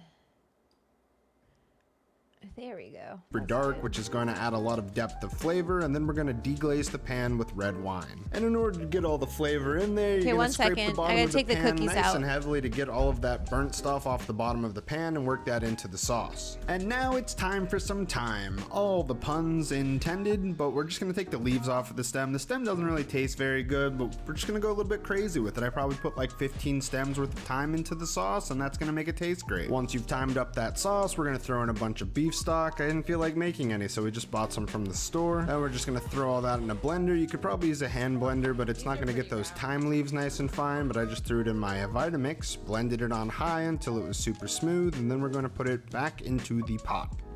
So a lot of French dips just use roast beef, and if you want to go to the store and buy some roast beef, you should probably just do that. I'm trying to save money, don't have a ton of it right now, so instead of buying roast beef, I decided to go for a tougher, cheaper cut of meat, and we're just gonna braise it and maximize that flavor. And here's the meat in question. I just got a chuck roast. This is kind of the end of the shoulder, so it might look a little bit different than some other chuck roasts you see, but I specifically got this one because I thought it would slice up nicely. It still had a decent amount of fat, and it was super cheap. I'm just gonna dunk it straight into the sauce, flip it around so everyone gets nice and coated, and then we're gonna throw that into a 350-degree oven for about 3 hours. So after about an hour, I threw the lid on the pot, cooked the second 2 hours with the lid on the pot, and while that's in the oven, those thyme leaves nice and fine, but I just threw it in my Vitamix, blended it on high until it was super smooth. Little Rudy bit, throw it in 2 hours with the lid on the pot, and while that's in the oven, you got a lot of time to do whatever you want. Go live your life. Or if you're stuck in the kitchen anyway, you may as well make a couple other things. Let's start with a little sauce for our sandwich. I'm starting with a whole head of garlic. Just gonna cut off this little Rudy bit, throw it into some foil with some olive oil, make sure that's nice and coated, wrap it up like a little package, and throw it into that same oven for about 45 minutes. At this point, the garlic will be nice and roasty and soft. You're just gonna squeeze it out. It was really hot, so I used the foil to protect my hands, and then just took my knife and mashed it up into a nice little paste. And now we'll just throw a little sauce together. Of course, I'm using Duke's, my mayo of choice, and we'll slice up some chives nice and thin. I didn't use all of those, but I threw some in there. Now we got some fresh horseradish. You gotta take the skin off if you're using fresh, then throw it on the microplane, grate it up nice and fine. You could also buy some prepared horseradish from the grocery store if you can't find fresh. That's going in the mayo with the garlic, lemon zest, lemon juice, some salt and pepper to taste, and then you're just gonna mix all that together until you get a nice little sauce. If you want to add more or less of anything, feel free, but this is the sauce that I made. Super tasty sauce. Check. Now let's caramelize some onions. Let me just say that caramelizing onions is one of those things. I usually go live for like 3 hours at least. You know, I go live for a while on Wednesdays. That's like super tedious and annoying. You gotta sit there and stir them around a whole bunch, but the end result is so good. It's worth it. So you're gonna throw some oil in the pan. This is like 2 onions worth of onions. Go ahead and season that with a bunch of salt. Don't be too shy with the salt, or it'll help release the moisture and get these to caramelize correctly. And we're gonna cook this on a pretty low temperature for a long time and stir very often. Feel free to use the mouth stir if you're feeling like a little no hands action. This whole thing probably took me 30 to 45 minutes to get them nice and perfectly caramelized, at which point we can just throw them in a little container. I want to look at this $5 Speaking of later, French it's been dip about too. 3 hours and it's time to take the meat out of the oven. See, I told you the lid's on it. Oh, no it's not. Gotcha hat. Anyway, I'm actually going to come back in just a second and put the lid back on it, but we're going to let this cool all the way down so that it stays nice and sliceable. So like I said, if you don't want to do this, just go buy some roast beef. No skin off my back, but if you want the tastiest and cheapest sandwich possible, then you'll do this. And if you do decide to do it this way, basically the technique that we're going for here is that we're gonna braise it until it's soft but not falling apart, nice and tender. Then we're gonna cool it all the way down in the fridge overnight so that the next day it's solid, holds its shape, and we can make really thin slices, which is gonna make for a great sandwich. Welcome to tomorrow, where I'm always wearing the same hoodie even though it's a Texas summer outside. Anyway, meat is nice and solid. We got the bread knife, which is really easy for carving, and we're just gonna carve up this meat into thin slices, as thin as you can get it, and then we're going to throw it back into that dip. Okay. Remember, I was supposed to be saying dip. Let's get that counter up. Dip, dip, dip, dip, dip. I mean, really, jus would probably be a better word to use, but it doesn't really matter. It's just gonna act as a swimming pool for our meat. We're gonna throw it in there, bring it up maybe a low medium heat until it's nice and bubbly and hot. For the sandwich, I was feeling a little sourdough, threw on the sauce, toasted in butter with some provolone and those caramelized onions. I don't know Load if that's that meat accurate. nice and fat, throw the top on it, cut it in half, and you got yourself a really beautiful looking sandwich. Then you're just gonna grab something to Lost me. $5 French dip. We have made the French dip before. You guys loved it. Today, however, we have a $20 tri-tip. We're gonna get that crazy good French dip flavor with all the fixings and all that shit, but for $5 a sandwich. Let's get into it. First off, we have our beautiful red and white onions. By the way, you guys are gonna have to be nice and patient with me today. I don't know if you noticed yet, but I have a fucked up ass wrist. Purely my fault. I was trying to slide tackle somebody in a soccer game. He looks like he would slide tackle. I should just, you know, stick to the kitchen shit. Fill your pan all the way up. These onions are gonna reduce to like nothing. The sauce looks good. So sorry, I got rid of it too quickly. Olive oil, big pinch of salt. I didn't like the bread. Look at that. And these are gonna saute for like an hour and a half. Once they start to caramelize and get nice and fragrant. Hey, Jolvis. Worcestershire and some red wine. Animal tsunami rosin. They're Fuck like yeah. French onion soup onions, but minus the soup. You know what I mean? You know what I mean? They're like this goopy, amazing, just like, oh, just the glossiest, most delicious, fatty fucking onions with all that butter. Let's make our nice horseradish motherfucking aioli. Oh! So get your garlic, cut the tops off. You know how to roast garlic. Both of these roast in it. the thing. So Olive he's oil doing the same thing. On both. Nice big pinch of flaky salt, also on both. All right. Okay. Ah, that fucking hurts. We had to have a sub grind in the pepper. We can look at Philippe's. Yeah, we'll watch that too. Drink team over here. All right, 5 these are going in the milligram oven, beverage. 400 degrees for about an hour. Something really special happened. Pretty We good. got fucking merch. I made sweatpants and a fucking hoodie, and they match. They're the same color. Let's fucking go. Are you kidding me? Salt Lovers Club. In that goddamn building, dude. It's fucking so comfy. Like, so ridiculously comfy. And it all has, like, funny little slogans on it. This one He says, does your grandma tried know to you tackle use someone garlic?" playing soccer. And instead of a And neck he tag, hurt himself I have a 'cause recipe he's not on an there. athlete. So printed on the back of the hoodie is a nice little recipe. For the au jus. Last Yeah, time we did that looks that good. entire thing where we roasted it, used the drippings, all that stuff. Yeah, which where's is that great. one? But you know what else is great? Beef bouillon cubes. This is like No. a perfect little cheat code. All right. Okay. Gravy. I'll go there with you, stock, man. Au jus. Anything I'm that no needs snob. more like beefy beef flavor. Throw a little bit of these bad boys in. They pack a fucking punch though, so don't accidentally overdo it. So we're gonna do 3 of these cubes. It's about a 5-cup thing of stock. A nice couple drizzles of Worcestershire sauce. Reduce this by like 30%, and they're Okay, good night, Pete. by like 30%. Good luck waking up tomorrow. And that's your au jus on the stove. Thank you I actually really for wanted being to go here. high quality with this. I was like, if I'm gonna make some shit, I'm gonna make it fucking nice. It's not even merch. We dropped a fucking clothing line. There's 10 pieces of apparel on the website on December 1st. So check it out. And if you like it, buy it. If you don't, that's okay too. Time to get this steak going. Just as a binder, some olive oil, salt all over. So much salt. I'm starting the movement, by the way. Flaky salt on everything. I swear to fucking God, if one person yells at me for this, it really does add texture. It's like a crust. Look at that giant chunk of flake salt, by the way. Isn't that a beauty? So much salt. Guess where this is available? Salt Lovers Club. Vanessa, let me share that I appreciate you, We that got I the don't pepper, have too. to swear I'm just every gonna do third this one word to myself. be Wait, Vanessa, let me share that I appreciate that you don't have to swear every third word to be entertaining. Oh my God, I thought I swear so much. Really? Thanks, man. I feel like I swear too much. Okay. Oh yeah. It's a lot of 300 salt. degrees I for about just 40 like. I'm not a healthy person, so I don't want to judge, and I just downed a whole thing of Shin ramen. That's basically, just drank. I feel the tension in my shoulders from the amount of salt I just consumed. But I don't do that often, okay? Just want you guys to know. But like, this is a lot of salt, right? It's a lot of salt. Can you hear these guys? Oh wait, his name is Salt Hank.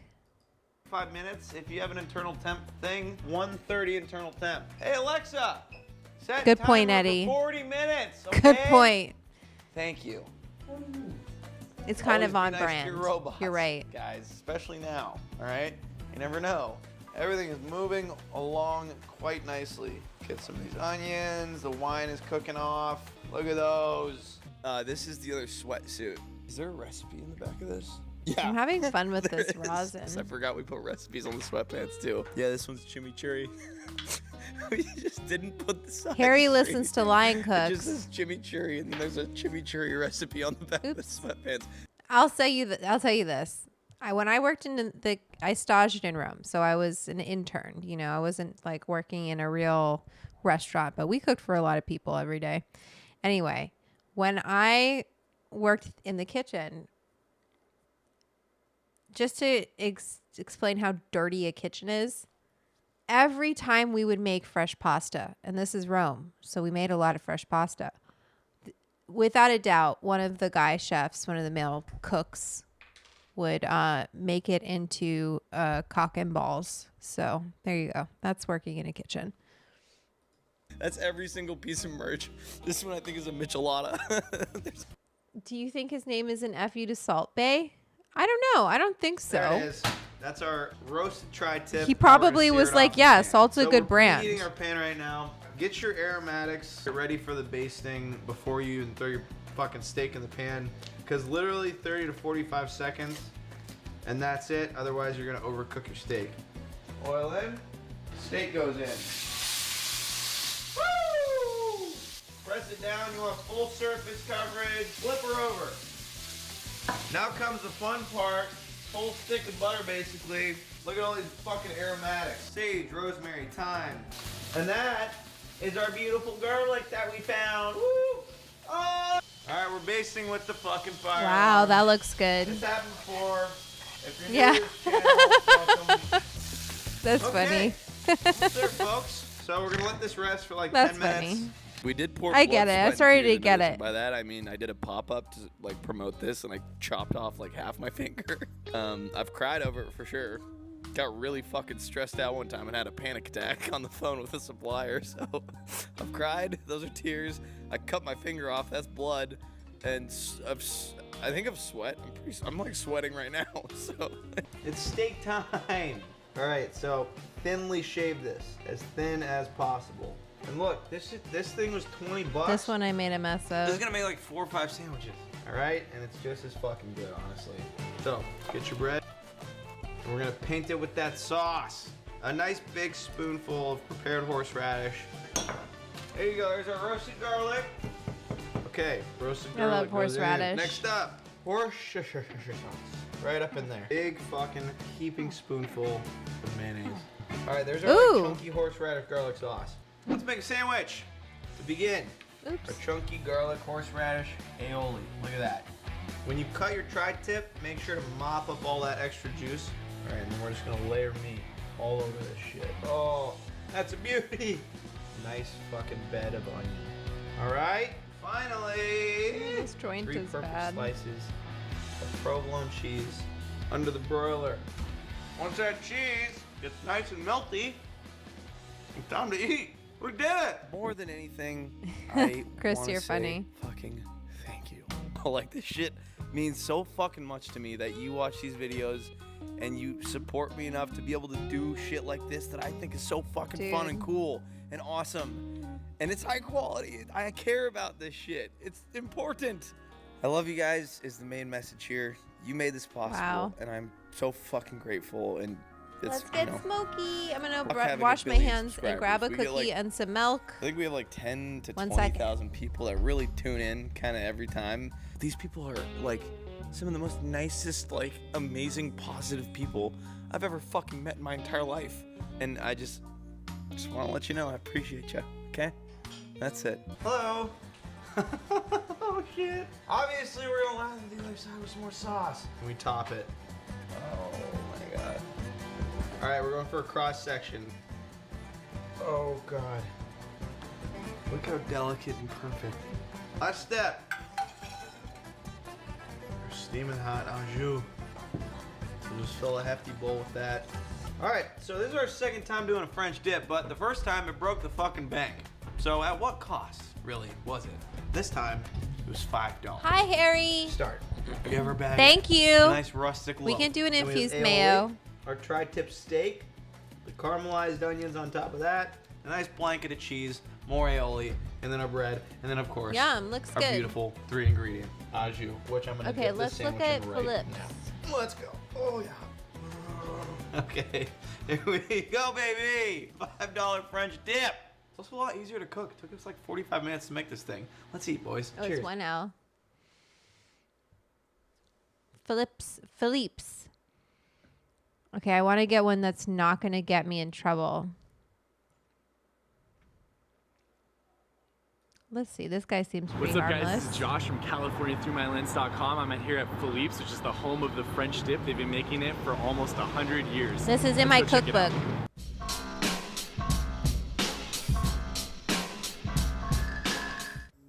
Philippe? Let me take a bite first, okay? Dip it in the milk. This is whole milk.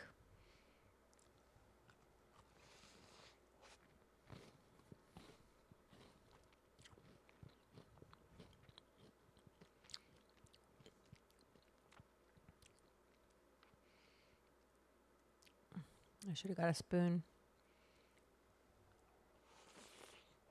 Mmm.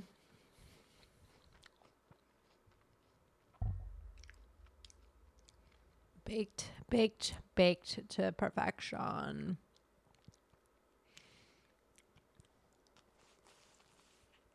Mmm.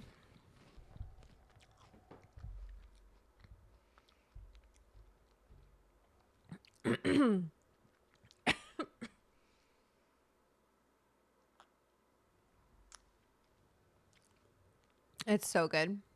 I was trying to not eat so many cookies, but I freeze the balls. I freeze the dough balls and I just bake them off as I need them. Mmm. Oops. Drop some milk. Oop.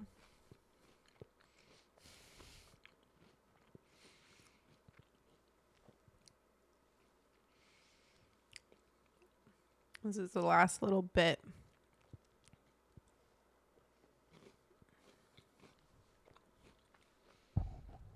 Mmm. These are not infused. They're just cookies. They're just fucking great. The Original is one of the oldest restaurants in Los Angeles, making its signature French dip sandwich for almost 100 years. Today, it is a cultural staple in LA, and it has only changed ownership once in 1929. It's one of those places you immediately feel at home in, and you can still buy a coffee for 45 cents. This is a twice dipped lamb sandwich. We just watched it being carved, and it's now on the plate.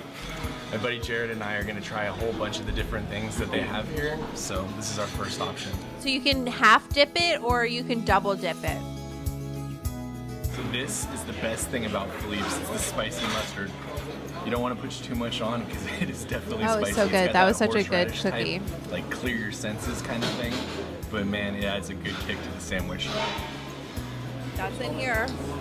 What really makes Philippe's stand out is the sauce that they use for their French dips. It is created over the course of 30 hours, taking a traditional stock with beef and veggies, combining it with juice from the meat they are roasting, and creating a mouth-watering flavor that pushes their sandwiches This to the recipe. next level. Chocolate chips ahai. Fucking good. Fucking really good. Ooh, that looks We got good. pastrami, we got the double dipped roast beef with Swiss cheese, the most popular thing here. Yeah, that looks we got good. Coleslaw, we got potato salad. This is the beet pickled eggs. which is Triple also dip really it. popular. Their mustard Apple you can pie, buy. Cheesecake. Let's dig in. This is a beet pickled hard-boiled egg. Nice earthy flavor, a little bit sour. Yeah, I like it.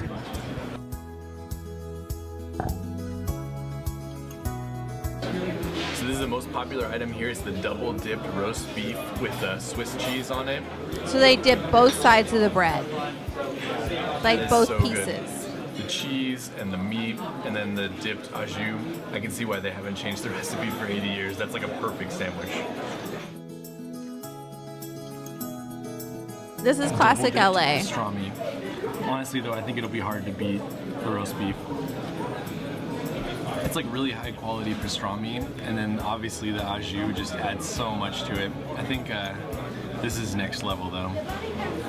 Boom. I'm putting this That away so I can mustard. finish eating.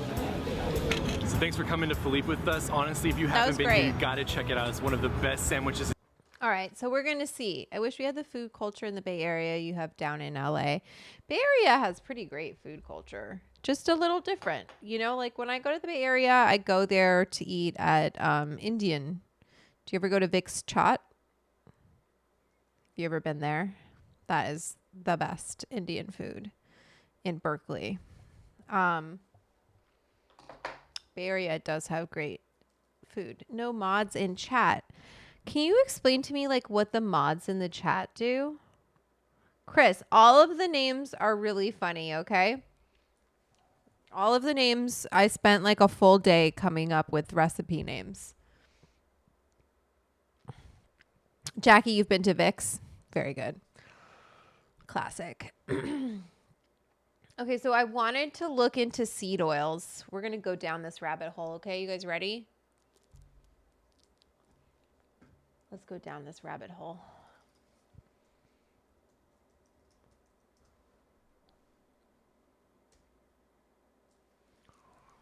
"10 reasons to avoid seed oils." Who the fuck are you?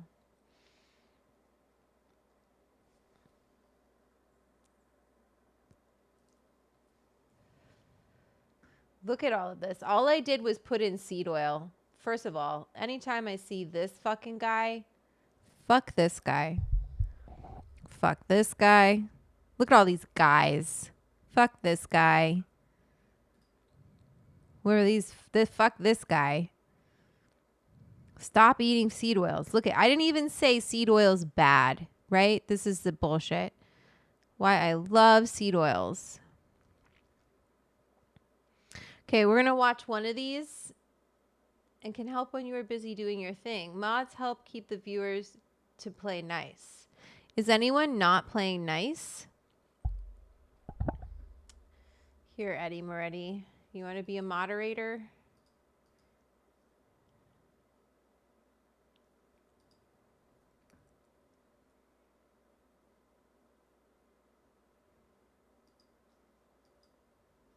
There you go. Go for it.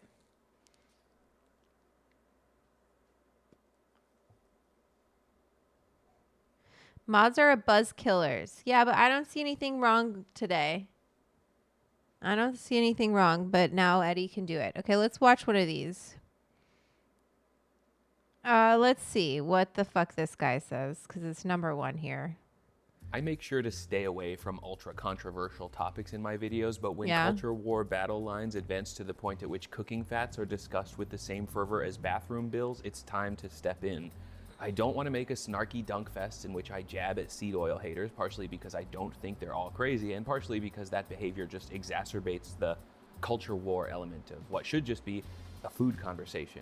I'm going to speak as objectively, literally, and normal guyedly as I can for the first half of this video. A portion at the end will contain my own perspective. Okay, I just like want to know what his credentials are to speak on this. Not that I have any credentials to speak on this, but we're certainly going to look at some experts who know. But I want to start off with some objectively true, uncontroversial cornerstones on which we can all first agree. Let's see. 1, a person can get sick on any diet. A person can get healthy on any diet. It's fun to share headlines about a 100-year-old who attributes her longevity to cigarettes and fatback. It is vindicating to see someone who consumes the foods that you hate has been met with bad health outcomes.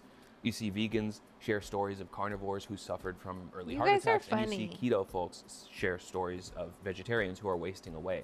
Let us start by acknowledging that if there was one ideal diet for every human, we would all just eat that. Instead, we are all little snowflakes with different dietary needs. That should be neither surprising nor controversial. 2, I, the guy on your screen, am not a fit person. Viewers may use this as an opportunity to write off what I have to say, as if good advice can only come from those with an ideal physique. I am prepared for that. I am acknowledging it, and it's valuable to be upfront about my shortcomings. I am not a doctor. I am not a scientist. I don't know, Eddie. Eddie. That works in my favor today because of how many people hold in outright distrust of authority figures. A ripped, handsome guy in a white coat saying, "Chill, everyone. Seed oils are good for you," stands to have the opposite effect on a certain demographic who would call him a paid shill. 3, fad diets have always existed and always will. Remember, this is still the objective. Okay, so he portion, clickbaited so I'm not us. Seed oil aversion, a fad diet. I just want to establish that fad diets are not a new phenomenon. Whether we look to the Atkins diet or that time where suddenly tons of people insisted that they were gluten intolerant, it starts off with legitimate reasons for Trump is a naughty word. Avoid certain ingredients, but sometimes develops into a widespread craze that blows up beyond reason. 4. There is no universal consensus on what seed oils are. Many folks seem to disagree around the edges. Is a peanut a seed? How about coconut? Okay, this When is we say interesting. avocado oil is fine. It's a do we seed. mean a hypothetical real avocado oil, or the stuff you get in America where most of it is fake anyway? In this way, the term seed oil suffers from the same branding issue as processed. When Actually, cut I a like carrot this into guy. This matchsticks, is I'm good. processing it. I even have my very own food processor at home. Right. When people That's say they're exactly avoiding it. processed foods, they probably mean what's been labeled as ultra processed. Unfortunately, when words like processed food or seed oil develop buzz, the conversation becomes muddy and ineffective. Should you be able to call You're any fine. food item preservative-free if it contains salt? Salt is a preservative. Preservative, This is same annoying as for sugar. everyone. I will say I'm trying to avoid chemicals in my food, and some brain genius gets to dunk on me with everything's made out of chemicals. That's Checkmate, right. Bazinga, like okay, Bazinga. bro, I think you know what I meant. The food world is so bad at maintaining defined terms, and companies will continue to try to take advantage of that as much as possible with phrases like free of added sugar or 100% juice. Cage-free barely means Okay, Breeze Tones, but we're early. Ricky Francois, as long as cookies and milk are a safe word, I'm golden. Ricky, did you miss that? I already ate the cookie, so I don't know where you've been, but the cookie's been eaten, so that's over. anything. Grass-fed doesn't mean grass-finished. We So, only for the we have purposes of avoiding 37 confusion, people here. I think let we're us okay. move forward, assuming that by seed oils we are discussing the cheap, highly refined oils from grape seeds, Touch your toes, sunflowers, and everyone. soybeans. Okay, Okay. here are the reasons to avoid seed oils in descending order of rationality. 1. My health professional told me to take it easy on them. This is the easiest, most reasonable reason to avoid a certain ingredient in your diet. Your doctor knows your body, your ailments, your goals, and your medical history. The key word here is my health professional, not a health professional. Right. Look at this goober doctor giving medical advice to strangers in the YouTube Doctor comments. here, That is not avoid how a seed oils like the well-educated medical plague. professional acts. No. That's how a weirdo acts. 2, they do not taste good. Another valid reason to avoid eating something. If you don't like the taste of soy oil, why eat it? These fats are chosen for their high smoke point There and you their go. neutral, i.e. non-existent flavor. If I had the choice between Brussels sprouts pan-roasted in flavorless canola oil or Brussels sprouts fried in yummy beef fat, I'm picking the Yeah. latter. 3, they're too cheap. There's something to be said about buying stuff for a price that's so low it makes you feel uncomfortable. This bag of donuts was $2. Kind of freaky. The uncomfortable feeling that certain foods for I don't think you regular missed people anything, are Petra. too cheap to be any good I ate a will cookie. keep Erewhon in business for 100 years. 4, they're too expensive. This might not apply to you since vegetable oil is usually the cheapest fat US dollars can buy, but depending made on their Eddie cooking Mod. habits, home cooks get free animal fat anytime they render pork or trim a brisket. When I cook bacon, I save the bacon grease and fry eggs in it or make flour tortillas with it. When I buy a whole chicken, I render the fat down and use it Yeah. to cook potatoes. Schmaltz. 5, seed oils just give me the heebie-jeebies. You can say this about certain types of fats, just like I can say this about blue cheese. Everyone's allowed to decide which I love blue foods cheese. squid them out too much to I love deem blue worthy cheese. for consumption. So good. Well-adjusted adults also understand that one can expect a certain level of social ribbing from folks who are like, what do you mean you don't like olives, you weirdo? I grew up an extremely picky eater. And even though I grew out of it, certain Wow. foods still trigger that unreasonable, illogical, As a "I cook, don't that's wanna try it" interesting. reaction within me. So whether it's bottled oil or chicken feet, it's your mouth, and whatever you don't want to eat is ultimately up to you. 6, seed oils are in virtually every type of nasty, awful junk food, and avoiding them is an important act of resistance. This is where things can get a little hairy. I think we can all agree heavily salted, ultra-processed, Right. pre-made junk food is not good for you. The Right. act of breading factory-farmed, antibiotic-laden chicken nuggets in bleached flour and cheap oil, then deep frying it, freezing it, and selling it for $1 a pound at a big box grocery store should incur some karmic debt upon the soul. Billions of people can Right. agree that these Ooh, my chicken hands nuggets are are dried out. deeply unhealthy, but those Right. billions of people might group up into different sects that blame one aspect of the Dino Nuggets' godforsaken existence above all the others. A vegan might say, of course, meat is murder and it's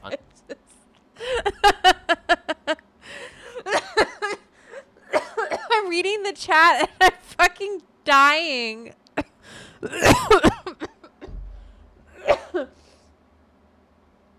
my God, I just am dying at this. It's Sir Eddie now. You guys are hilarious. Blue cheese and asparagus is delicious. Yeah, Petra. Lord Edward. This is all Breezetone's fault. He said to give me the wrench and Vanessa gave me the wrench. It's true.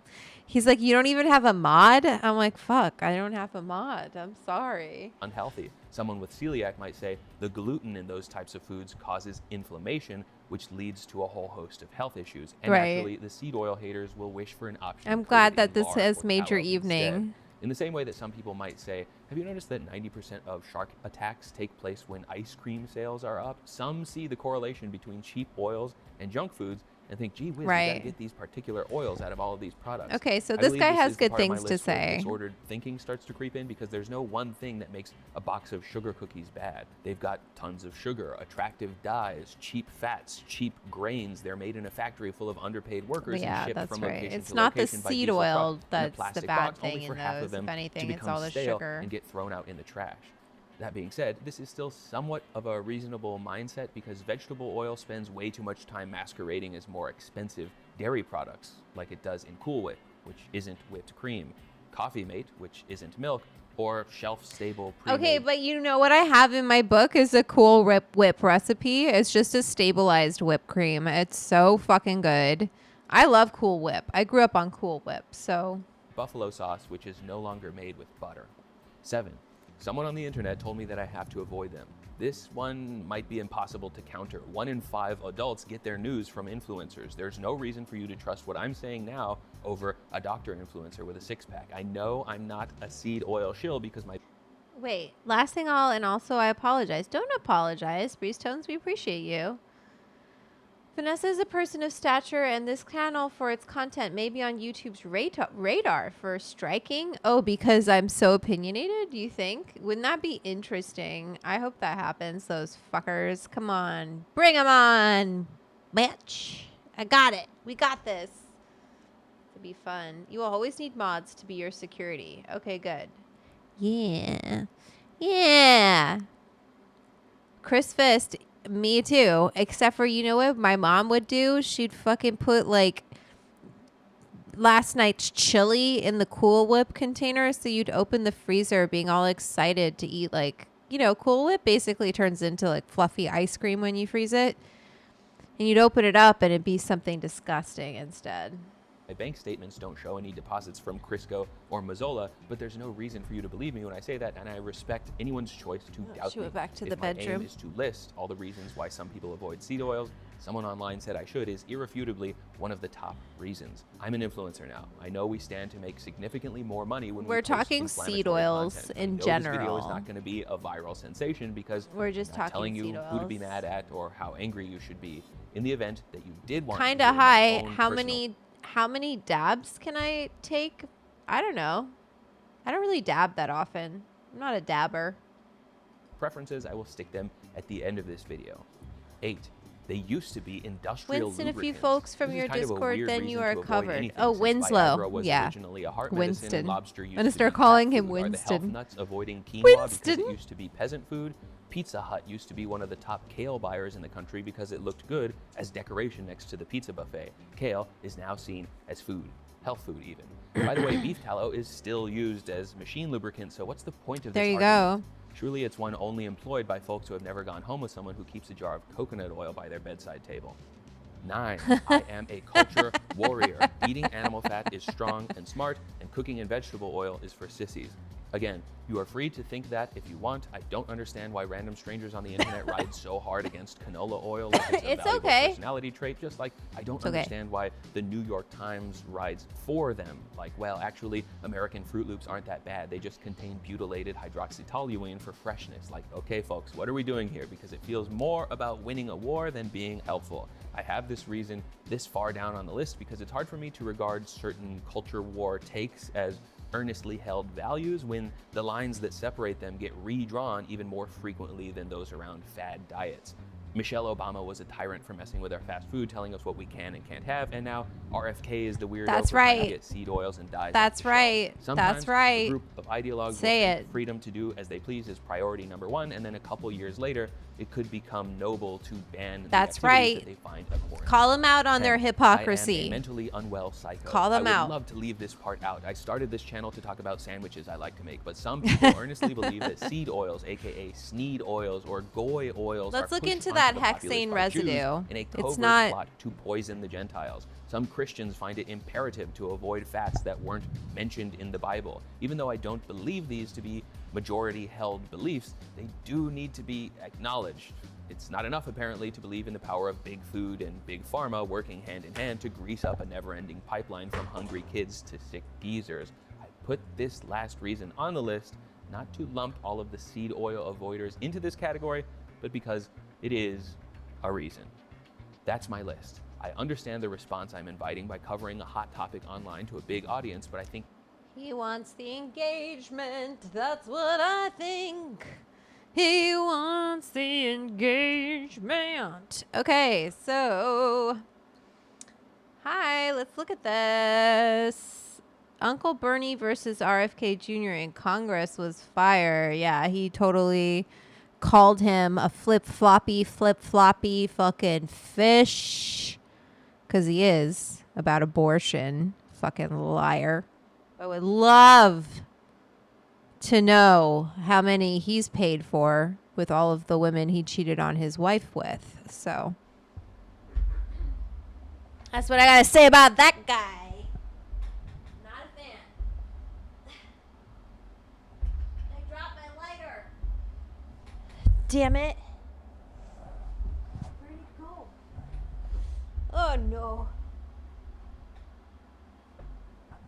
Where the hell did it go? Oh, it's right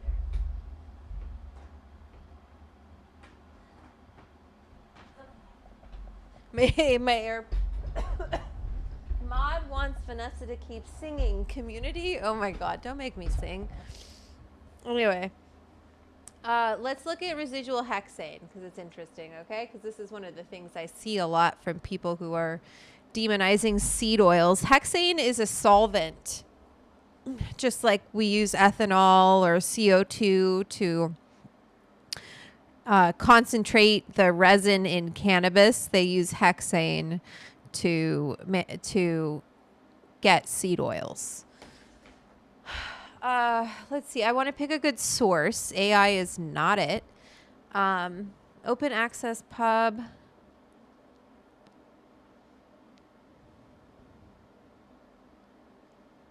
Optimization residual. Like, they're not trying to leave hexane in it, and it's the question becomes, is it safe to eat within the limits set by the FDA? So at this point, like, yeah, maybe it's not safe because they're going to gut the FDA. Butane is also a solvent. That's right.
Thank you. I'm so sorry. My mic turned off, didn't it? This is so funny. I just touched my mic. That is hilarious. Care Bear, thank you. I'm going to turn my audio off so I get more super chats. That was funny. Back to seed oils. The Crisco origin story is where it gets nutty. AHA and Bigfoot food unite to screw the public consciousness. That was hilarious. Oh, I was just like talking about whether or not I was talking about the BHO, right? Because we use butane in the cannabis industry to extract things like live resin. And that's why I use solventless in my edibles, because people really care. They want, I don't see a problem with CO2 extraction. You know, CO2, carbon dioxide, like who gives a fuck, right? That's how I feel about it. So like things like distillate, I feel like people, I don't have a problem with it. People want full spectrum. So they want all of the other terpenes and flavonoids, and you know, they want the entourage effect. And they want strain specific. There's all of this stuff. Now, does it really matter? I can't answer that. No one's been able to answer that. It's not answered yet. You know, they're working on it. As far as I know, it's not something that is concretely answered. I talked to Dr. June Chin from Leafwell about it, and she said pretty much the same thing. And you know, it depends. Like the food, does our food affect us in that way? Okay, but then we're back on solvents, right? So hexane is what they use to make seed oils. And let's see which seed oils use hexane. Let's read it this. I want to read this from Harvard. I'm confused about whether canola oil is healthy. I know that it's a polyunsaturated fat, which is good, I'm told is good. And then I also hear that I should stay away from it.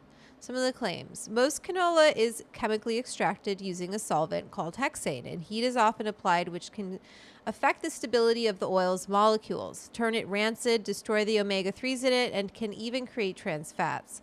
Cold pressed canola oil exists, but is very expensive and hard to find. These are the claims, right? He's not saying that. Should I avoid canola oil? And what are the best fats in general for cooking?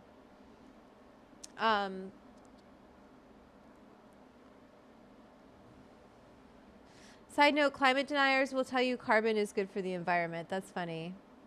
Cooking with BHO is full spectrum. It is full spectrum, but it's not solventless. Distillate would be... distillate depending on where it is, like how, if they winterize it, if they, you know, when it's distillate, that wouldn't be full spectrum. Live resin would, BHO is full spectrum, is true, but some people want it to be solventless. And that's where you get live rosin, and that's your best option. Or hash, cold water hash. All right, let's keep going. The top 4 vegetable oils consumed in the United States are soybean, canola, palm, and corn oil. These are referred to as refined bleach deodorized oils, or RBD for short. Now we know our lingo, right? We can throw that out there. Do you even know what an RBD is? Because this describes the process by which they are manufactured. We got that. RBD oils are produced by crushing the plant material, usually seeds, to express the oil, kind of like rosin, right?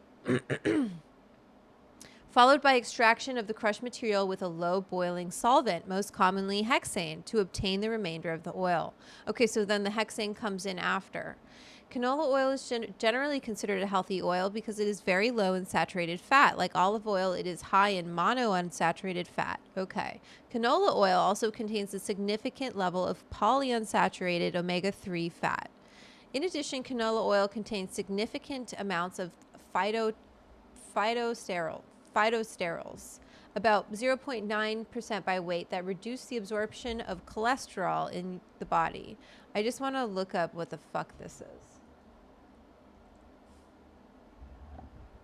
God damn it. What is going on? Oops. Go away. Phytosterols are plant-based compounds that are similar to cholesterol and can help lower cholesterol levels. Okay, so they imitate these. They have a lot of these phytosterols. I want to see if, am I pronouncing that right? Phytosterols that they imitate cholesterol. So it kind of, I have a feeling it like tricks your body into making less cholesterol. Let me see. This gets pretty deep. It was the last nerds I got the other week. 100 is a great dose. The 600, oh my God. Petra. Okay. As with many highly processed food products, there are concerns about the safety of canola oil. First is the use of solvents such as hexane to extract the maximum amount of oil from the seed. Hexane is a very volatile solvent. That's good. Boiling point 69 degrees Celsius or 156 degrees Fahrenheit. That's very low, right? With a very low toxicity. Okay, you listening to this? LD50 in rats of 49.0 milliliters per kilogram. Okay, so like I'm guessing that's how much is needed to kill a fucking rat. Hexane has been used to extract oils from plant materials since the 1930s. Okay? And there is no evidence to substantiate any risk or danger to consumer health when foods containing trace residual concentrations of hexane are ingested. Okay? That's what they're saying. It has been estimated that refined vegetable oils extracted with hexane contain approximately 0.8 milligrams of residual hexane per kilogram of oil. Okay. So that would be milligrams. We know what a milligram is, right? So 0.8 milligrams per kilogram of oil, okay? It is also estimated that the level of ingestion of hexane from all food sources is less than 2% of the daily intake from all other sources, primarily gasoline fumes. And this is kind of my point. Like, are we really we're going to point the finger at this and we're not going to point the finger at any of the other fucking shit happening in the world that's contributing to pollution and climate change? Really? Anyway, there appears to be very little reason for concern about the trace levels of hexane in canola oil. So there appears to be is not like concrete. Let's focus on those words too. Another concern is the report that canola oil might contain trans fats that have been linked with significant health problems. In fact, canola oil does contain very low levels of trans fat, as do all oils that have been deodorized. Sorry, Petra, you don't have to pay attention. There's also the GMO aspect to consider around vegetable oils. No issues like that with organic grass-fed ghee or EVOO. Yeah, but like ghee is... Yeah. Another concern, blah, blah, blah. As a comparison, the fat of cattle and... Wait, I want to read about the deodorized. Where did I go? It's been estimated hexane, other linked to health problems. Deodorization is the final step in refining all vegetable oils. This process produces the bland taste that consumers want. So it's kind of like winterization, I'm assuming. Winterization is when they make the plant resin really, really cold and it separates into layers and they separate them. As a comparison, the fat of cattle and sheep, as well as the milk obtained from cows, contains about 2 to 5% of natural trans fat as a percent of the total fat. When canola oil is deodorized, it is subjected to temperatures above 200 degrees Celsius. Wow, as high as 235 degrees Celsius. So they make it really hot. Under vacuum for various lengths to remove volatile components. So they're cooking all of the volatile components out, right? Such as free fatty acids and phospholipids. During exposure to these high temperatures, a small amount of the unsaturated fatty acids, especially the essential linoleic and blah, blah, blah, linoleic, are transformed, I don't know those words, are transformed into trans fatty acid isomers because of earlier studies showing that even quite low levels of trans isomers of blah, blah, blah can have adverse effects of blood cholesterol fractions. The processes used for deodorization have been modified to limit the production of these compounds. Wow. I just like animal fat is just not good for you. Not good for you. Other vegetable oils and even nut oils have been found to contain levels of trans fatty acids that are comparable to the levels in beef fat. Oh, wow. The table below summarizes the content of trans fatty acids found in a number of oils. In both canola and soybean oil, trans isomers of linoleic acid have been found to account to 0.2 to 1% of total fatty acids, while trans isomers of linoleic acid may total as much as 3%. Okay, so linoleic acid isomerizes with heat about 12 to 15 times faster than linoleic acid. Interesting. Soybean is trans content. Soybean's pretty low. Walnut's pretty high. Canola is like high-ish. Sunflower is whatever. Olive oil is the lowest-ish other than soybean. But who the hell's using soybean? pH soybean oil. Interesting. Results of multiple samples of commercial oil, partially hydrogenated soybeans oils for comparison.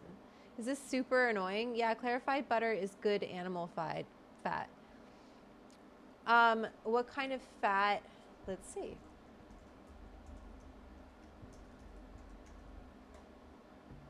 It's mainly saturated fat, okay? So saturated fats are not good for you. 62% saturated fatty acids. So every nutritionist I've ever spoken to, and I love butter. I love butter. I love ghee. I love all of that. Just like I feel a little bit like I'm getting pissed on and told it's raining. Saturated fats are not good for you. Okay? Not good for your heart. I don't think that's wrong. We can look it up. Are saturated fats good for you?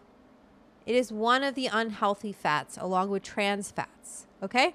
So you're going to sit here and tell me that these are unhealthy for you, right? Seed oils, because of this trans fat that can develop very low amounts during the process of doing this. And the reason they process these oils to this point is so that they become more shelf stable. And it's taking out the flavors. I'm just saying, I love ghee. It's delicious. It's not healthy. Metabolical by Robert Lustig. Highly recommend to all. Decodes food industry propaganda. Extra virgin olive oil is good, but not at high doses. The MCTs, right? Okay, no more fat. Well, that's what we're doing here, Petra. Sorry. Robert Lustig. Let's see who this person is.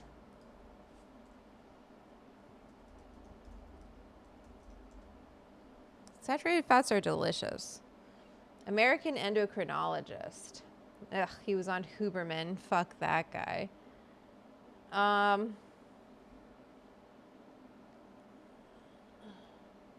The real mod is back. Yeah, Winslow's here. No, we got two mods. It's good. UCSF. Interesting. Fat chance. The hacking of the American mind. Fat chance. Sugar processed foods, obesity, and disease.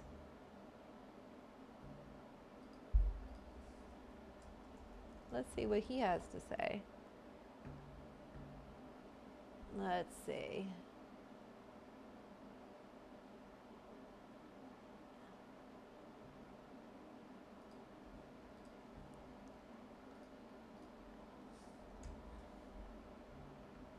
And then finally, there's fat, dietary fat. And that's really complicated. And the reason... I think this might be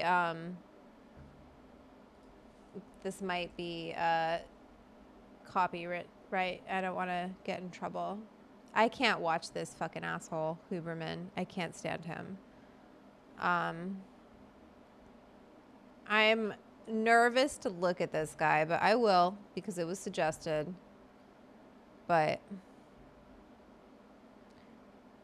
your brain is being hacked. It seems like a fearmonger to me. Let's see what this says. How we doing? Get the audio. I'm not doing anything, sir.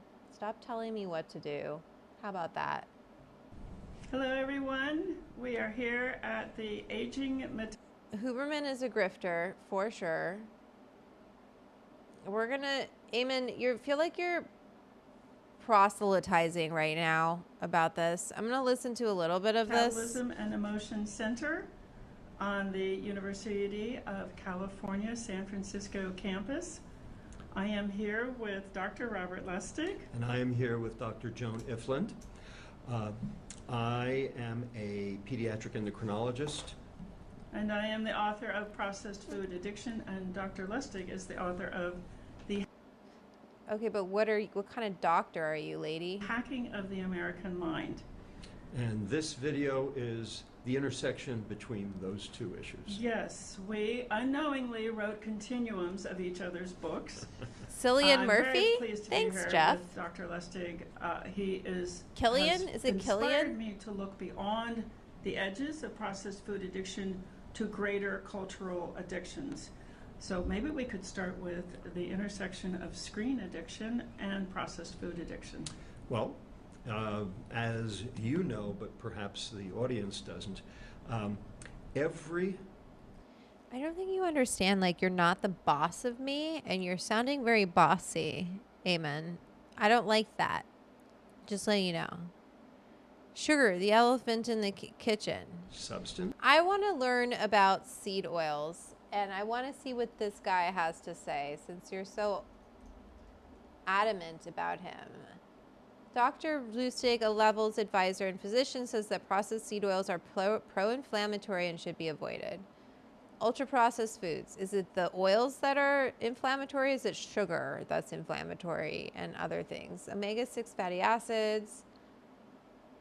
I hate AI. I want to watch something, but I don't want to get in trouble. This levels thing is going to get me in trouble. The study is the first to suggest that canola oil is more harmful than helpful for the brain. The Health Trust. I don't trust, all of this is Facebook bullshit. I don't trust any of these sources.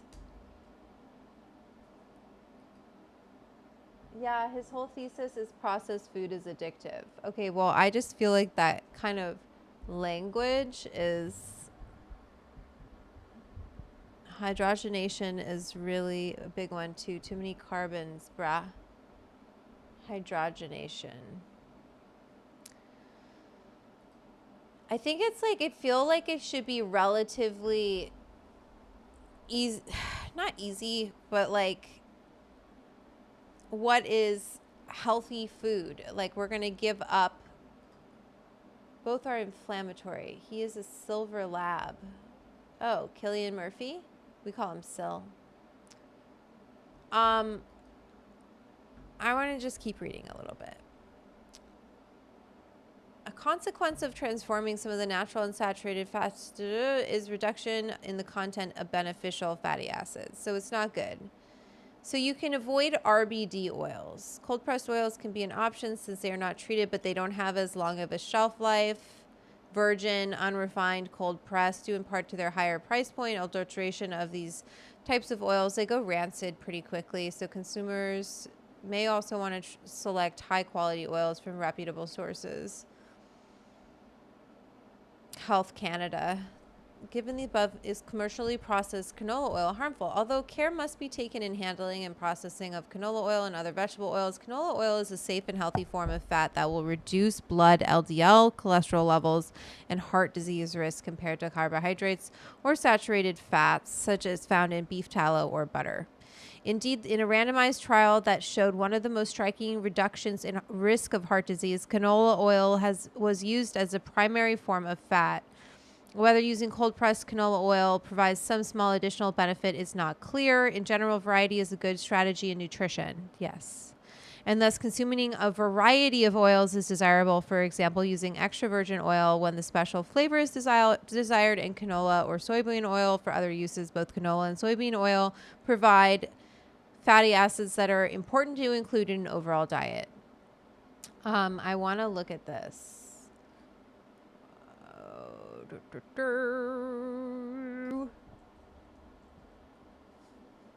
Why seed oils and why you should drop. It's weird that this is using it to say that and they're using it. Ask the expert. No, this is Harvard. This is what we just looked at. Let's see what this says. This, look at it, selling some shit. Nice dog, Jeff. I process food sometimes. Like I made a huge jar of fat lard from pork belly last week. Exactly. I ate 2 plates of gnocchi last night. Yes. Because of the PR propaganda strategy and similar firms used by big tobacco and food science being used to make food more addictive. Do you want to know what I think it is? I think that you're oversimplifying things. And I think it's really easy to, not easy, but maybe it's comforting to think that there's like this kind of like evil force that is trying to make people addicted to shitty food. And I think the reality of the situation is that it's cheap and people are poor and they live in food deserts. They don't have access to fruits and vegetables and whole foods. And even if they did have access, they might not be able to afford it. And even if they could buy it, they might not have the time to make it into appetizing and healthy food. I think it's just a real kind of micro focused thing to get into, like these seed oils. I can tell you eating a bunch of beef tallow and butter is not going to be good for you. It's just, that's what the science, that's what that guy has to be saying, like, oh, we've just been lying this whole time. Butter is actually really good for you. Ghee is really good for you. Tallow is really good for you. And it's not. Hi, Multotube. Money is the motivator. Did you use pork fat in the gnocchi? I understand why it's cheap. I get why it's cheap. It's subsidized by the government. It's also just cheaper to make. Animals are expensive. They're also incredibly bad for our environment, if that matters to you at all, which it should, because if you care about these kind of things, if you care about inflammation, you know, and things like that, you should probably care about what's happening in our environment. You know, do you get my point? Like, I just think when it comes to the health of America, focusing on seed oils, when it's still something that is not quite proven to be this bad guy that it's made out to be,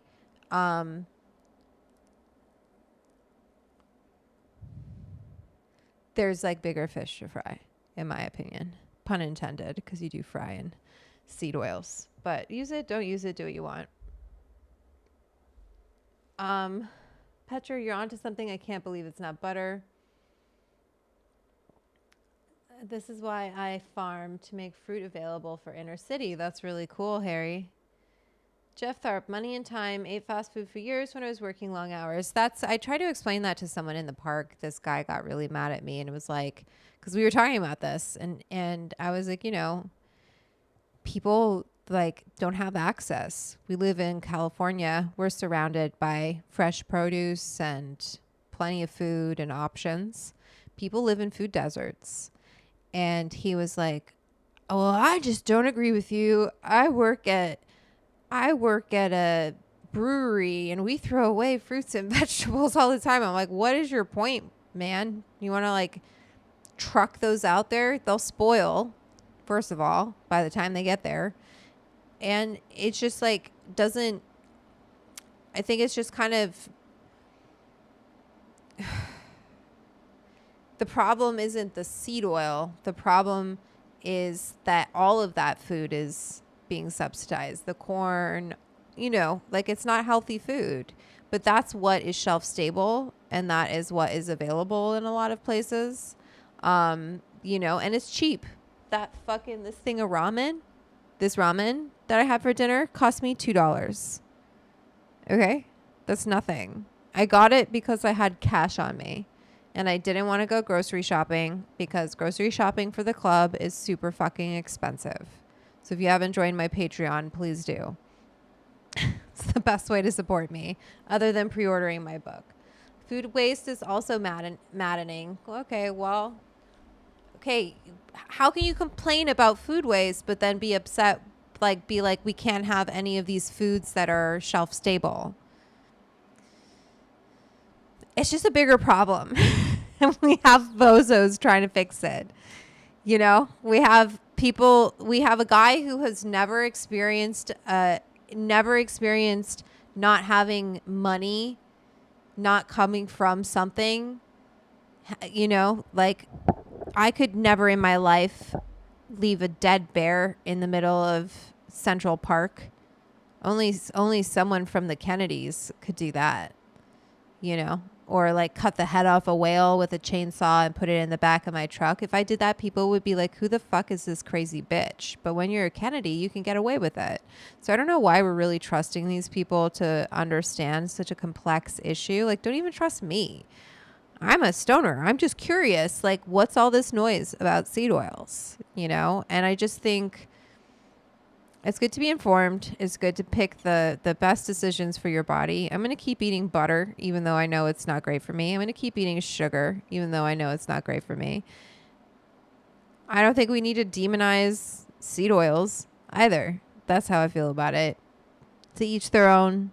Do as you please.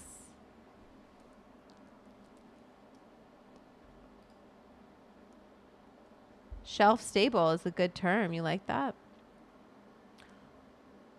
What are we saying? Exactly. Money, money, money. Food deserts are also real. Yes, they are. I'm going to use pork lard to make crispy potatoes. Yum. That sounds great. It is about balance. Winslow, you haven't heard any of the noise about seed oils? Are you being sarcastic? It's all over, man. Working class single moms don't have luxury of this. That's all I was trying to say when I was in the park, was like, I think these are first world problems. Seed oil. You know, like, do I want that for people? No. I wish that people could eat fresh fruits and vegetables all the time and have the time to cook it and all of this stuff. Wouldn't that be lovely? You know? Wouldn't it be great? But that's not the reality. Most kids don't have lunch. And now that just got taken away. So a lot of those programs were taken away. So I think we're in for a very rude wake-up call. And it's not going to be about whether or not seed oils are killing us. So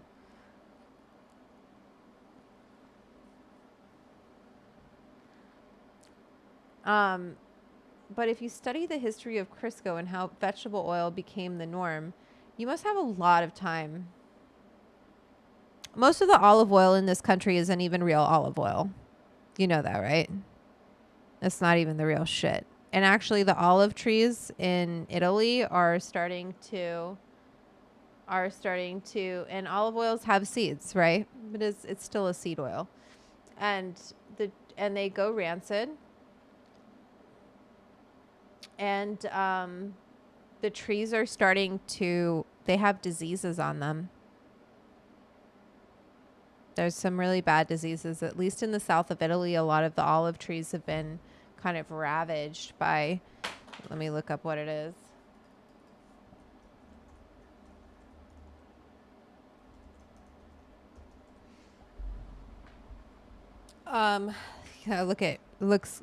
Comes up right here.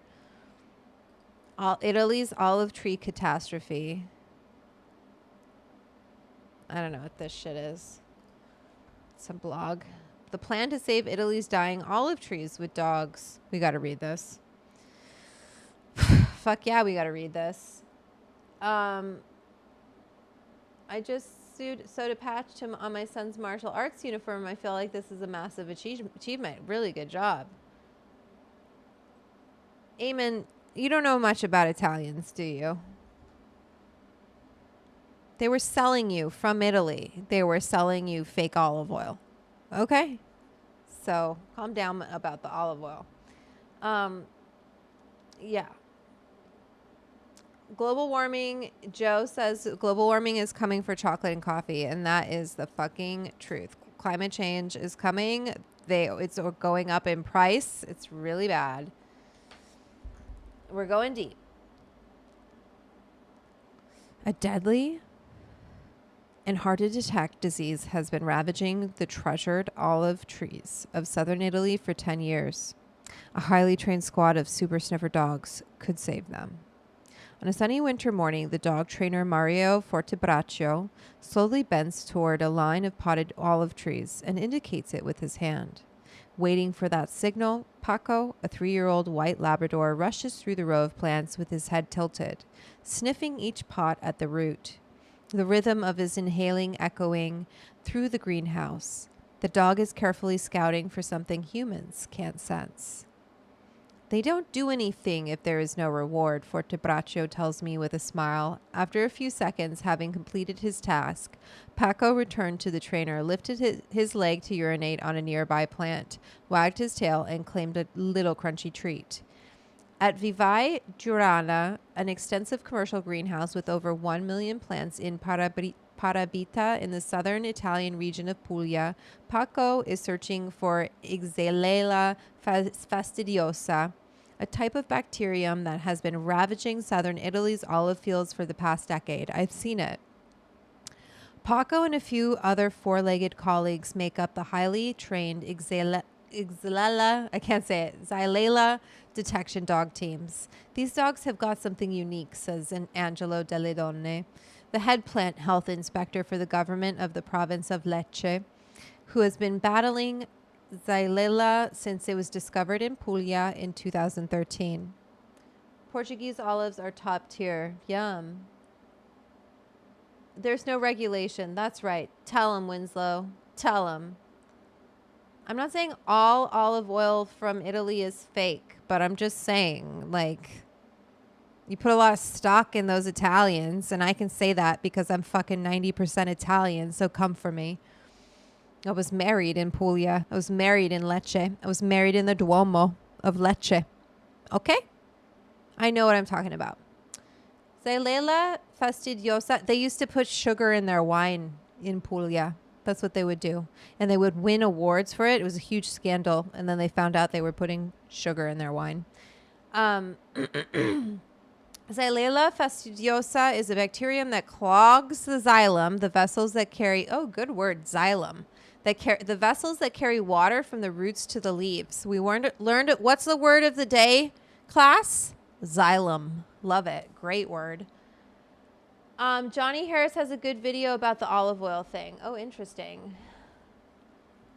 I'm sorry. I don't mean to fucking tell you guys these things, but like, I just don't obsess about this shit is what my point is like, you don't need to go on these rabbit holes and freak out about seed oils and be like, I'm only going to have olive oil. And then it's like, oh wait, no, the Italians are lying to you about the olive oil. Duh. It's like, watch The Sopranos, my friends. Do you not? Okay. So basically it fucking clogs up their xylem, right? The trees. It's giving them cardiac, it's clogging up their arteries. All right. Like the fucking butter that we eat. It chokes them to death. Spittle bugs, a common insect, spread the disease. When they bite an infected leaf, the bacteria move into their saliva. Disgusting. And the bugs transmit the disease when they feed on their next healthy plant, those fuckers. There are no known cures for this disease, and once infected, the plant slowly dries up, though some infected plants manage to survive without showing symptoms. So then what needs to happen is that those infected plants that survive without showing symptoms, those are the ones that need to be propagated. Survival of the fittest, babe. There are several strains of Xylella, and together they affect 595 plant species worldwide at the last count. Over the past century, Xylella has decimated orange fields in Brazil, vineyards in Southern California, and pear trees in Taiwan. Pray for Taiwan, okay? Then 10 years ago, Xylella reached Puglia's olive trees. You might also, okay. Oh yeah, Italy's planned Venice's from sinking. With its 60 million olive trees, Puglia used to produce 50% of Italy's olive oil. And don't you for a second think that those Italians didn't replace it right quick. But in just a few years, Xylella infected and killed 21 million trees. So you better be questioning that olive oil you get from Italy, many of which were several centuries old. Today, an endless sea of dead gray tree trunks cover the lower part of the region, dotted with what's left 1,000 of small-scale farms, olive mills, and greenhouses, also known as masseria. Mauro Giorana, the owner of Vivae Giorana, has personal experience of a Xylella attack when plant inspectors found infected plants in his greenhouse. He had to dispose of about 1 million euros worth of plants. Fuck. A variety of oils is best. It's not this or that or all of that. Have a balance, right? Grass-fed ghee, olive oil, organic coconut oil. Skip the vegetable oils. I don't agree with you, Eamon. I don't think you need to skip the vegetable oils. None of those oils are going to work in something like a mayonnaise. If you make a mayonnaise with olive oil, it's going to taste super spicy. Like your olive oil, you need a neutral oil, which is usually going to be a vegetable oil or a canola oil. You could use a grapeseed oil, but you know, like at the end of the day, I am a cook. And I'm going to use the tools that are available. There's something bad with everything that you eat. And I don't subscribe to what one single doctor said, especially when he has a book to hawk. So that's how I feel about it. You can stop proselytizing to my channel, or I'll have one of my mods shut you off. Okay? That's my 2 cents. That's my hot take. That's how I feel about it. And yeah, you should have a variety of things. Anyway, that's what's happening with the olive trees. Grapeseed is good, sure.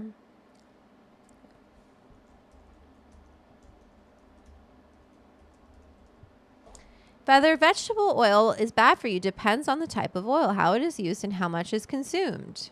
It's good for high heat cooking. Refined vegetables. Oh, really? Who says? Clean in 15? Nope.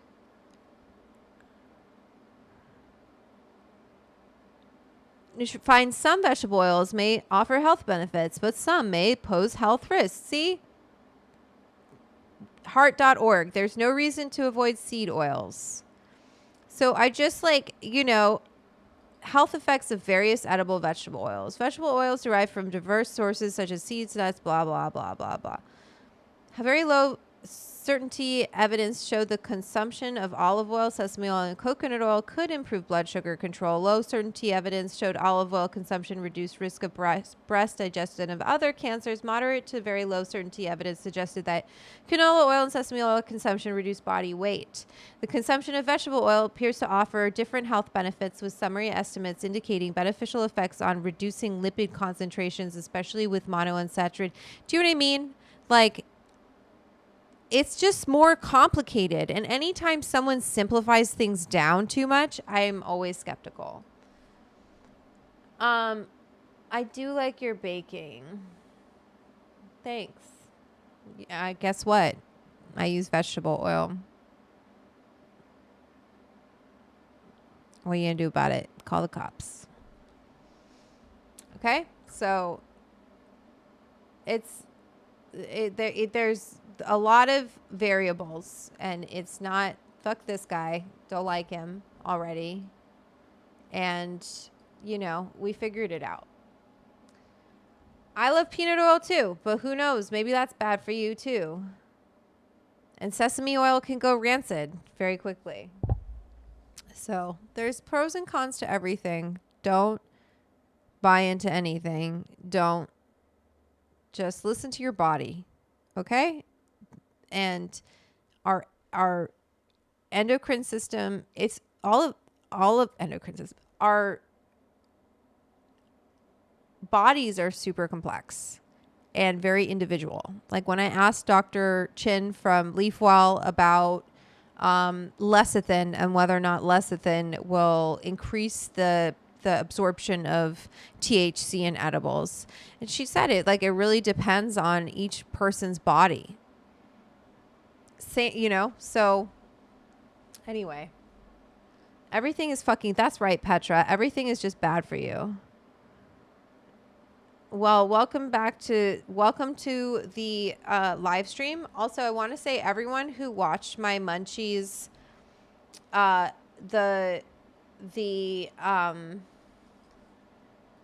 I'll show you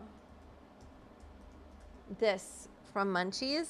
I don't know if you guys have watched this one. Guys, look at those views.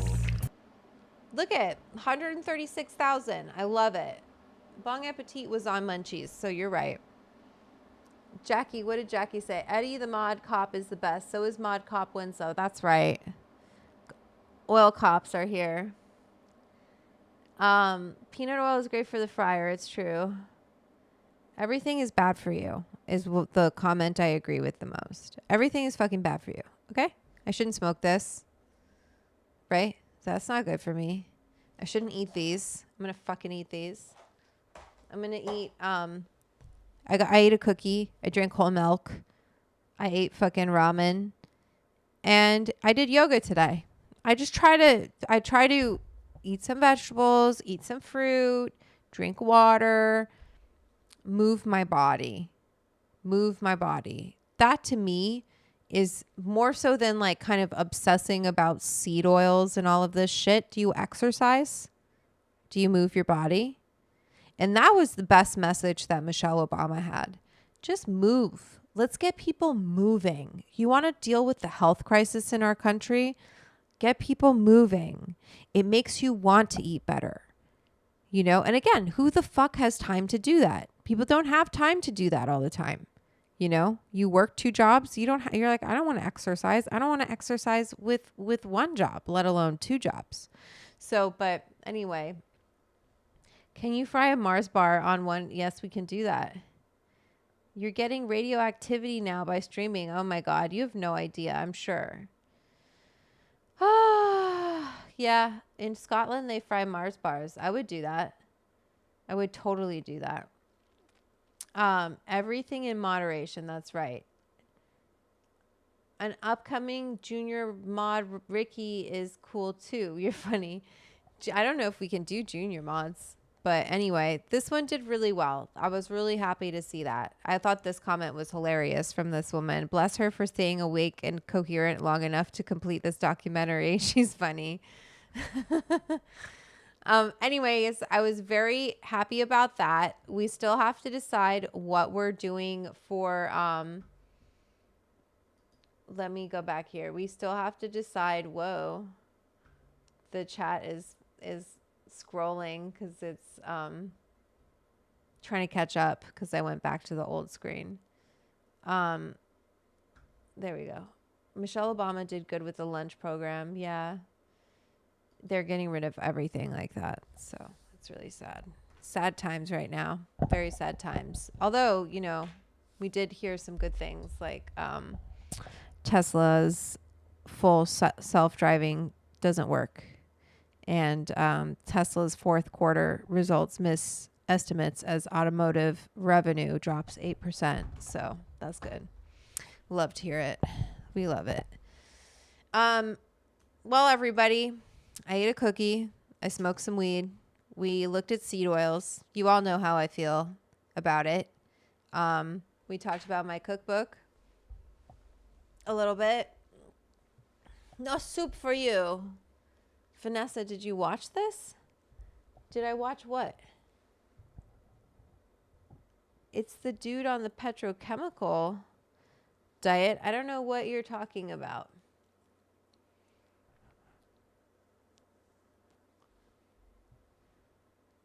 Wait, RFK Jr. has a skinny tie? I haven't seen it. Tesla is a meme stock. Tesla sucks. Yeah. Oh, what's a petrochemical diet? I don't know what you're talking about, man. This is my cookbook. Baby oil never came up. Ooh, we're not talking about P. Diddy, okay? I didn't say it. I guess I did. Pre-order my cookbook. There's pot cocoa mix. I'm gonna just redo some of these titles. Stone sugar. I've got a whipped wheat honey, pot peanut butter. We've got toker taquitos, thrice baked couch potatoes, chicken pot pies, wacky weed wontons, hash puppies, devil's lettuce cups, green gougere, herbaceous meatballs. That's my grandma's recipe. Reefer rice balls, sky high pizza pie poppers. Yes, we can do it. We can do it. We can do the cheesesteak. It's 80 recipes. It is 80 recipes. Pot pantry, mother infusions, bath salts, Cool Whip, cherry chiba cheesecakes, the pot tarts, berry wild pot tarts. I have a forget my birthday cake. There's all sorts of things in this cookbook. Lots of recipes, lots of yummy food, gummies, high Hawaiian gummies, bliss balls. These are date balls, Nanaimo bars, baklava, the pot tarts. So good. Okay, everyone, I'm going to go to bed.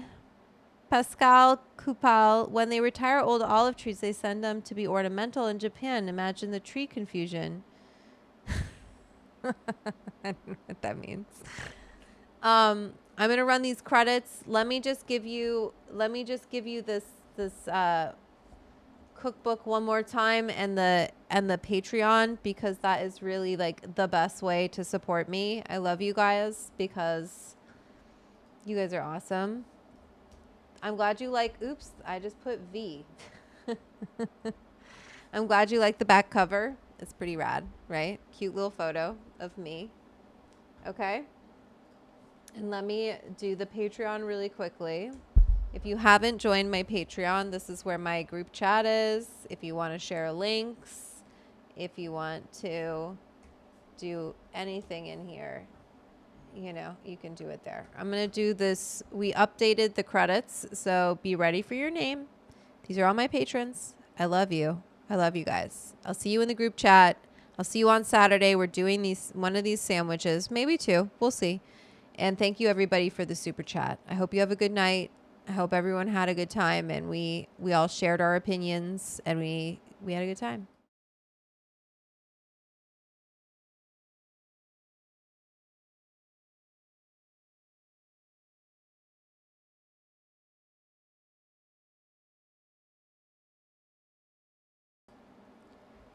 I think this is on still, right? I got it. I figured it out. I'll leave it on. You can hear me talk. Look at all these wonderful people who supported the Edibles Club. Christian Petroni, he's a famous chef. We've got Colorblind Cannabis and Dana Vincent. We have a Delicious D. They've been a member for a really long time. We've got Eddie. We've got Evelyn Valentin. Headley Duncan. Don't you want to see your name here? So easy. Join the club. Bye, Raquel. This was a fun chat. Come hang out with us in the Edibles Club. It is a wonderful club, says Jeff. How does he know? Because he's a member. You see? Crystal Mack is even a member. She's... Uh-oh, my Siri is responding to me. Go away, Siri. Look at that. This could be your name. Right there. Chris. Best Club. It's like Romper Room. We love it. Pippi. Pee-Pee? Russ Creech. I see you. And we have Spencer Zapata. Stuart. Steve Perez has been a member forever. There's a lot of members, you guys. But we need some more. So if you haven't joined the Edibles Club, look at it's Winslow. Even Winslow's a member.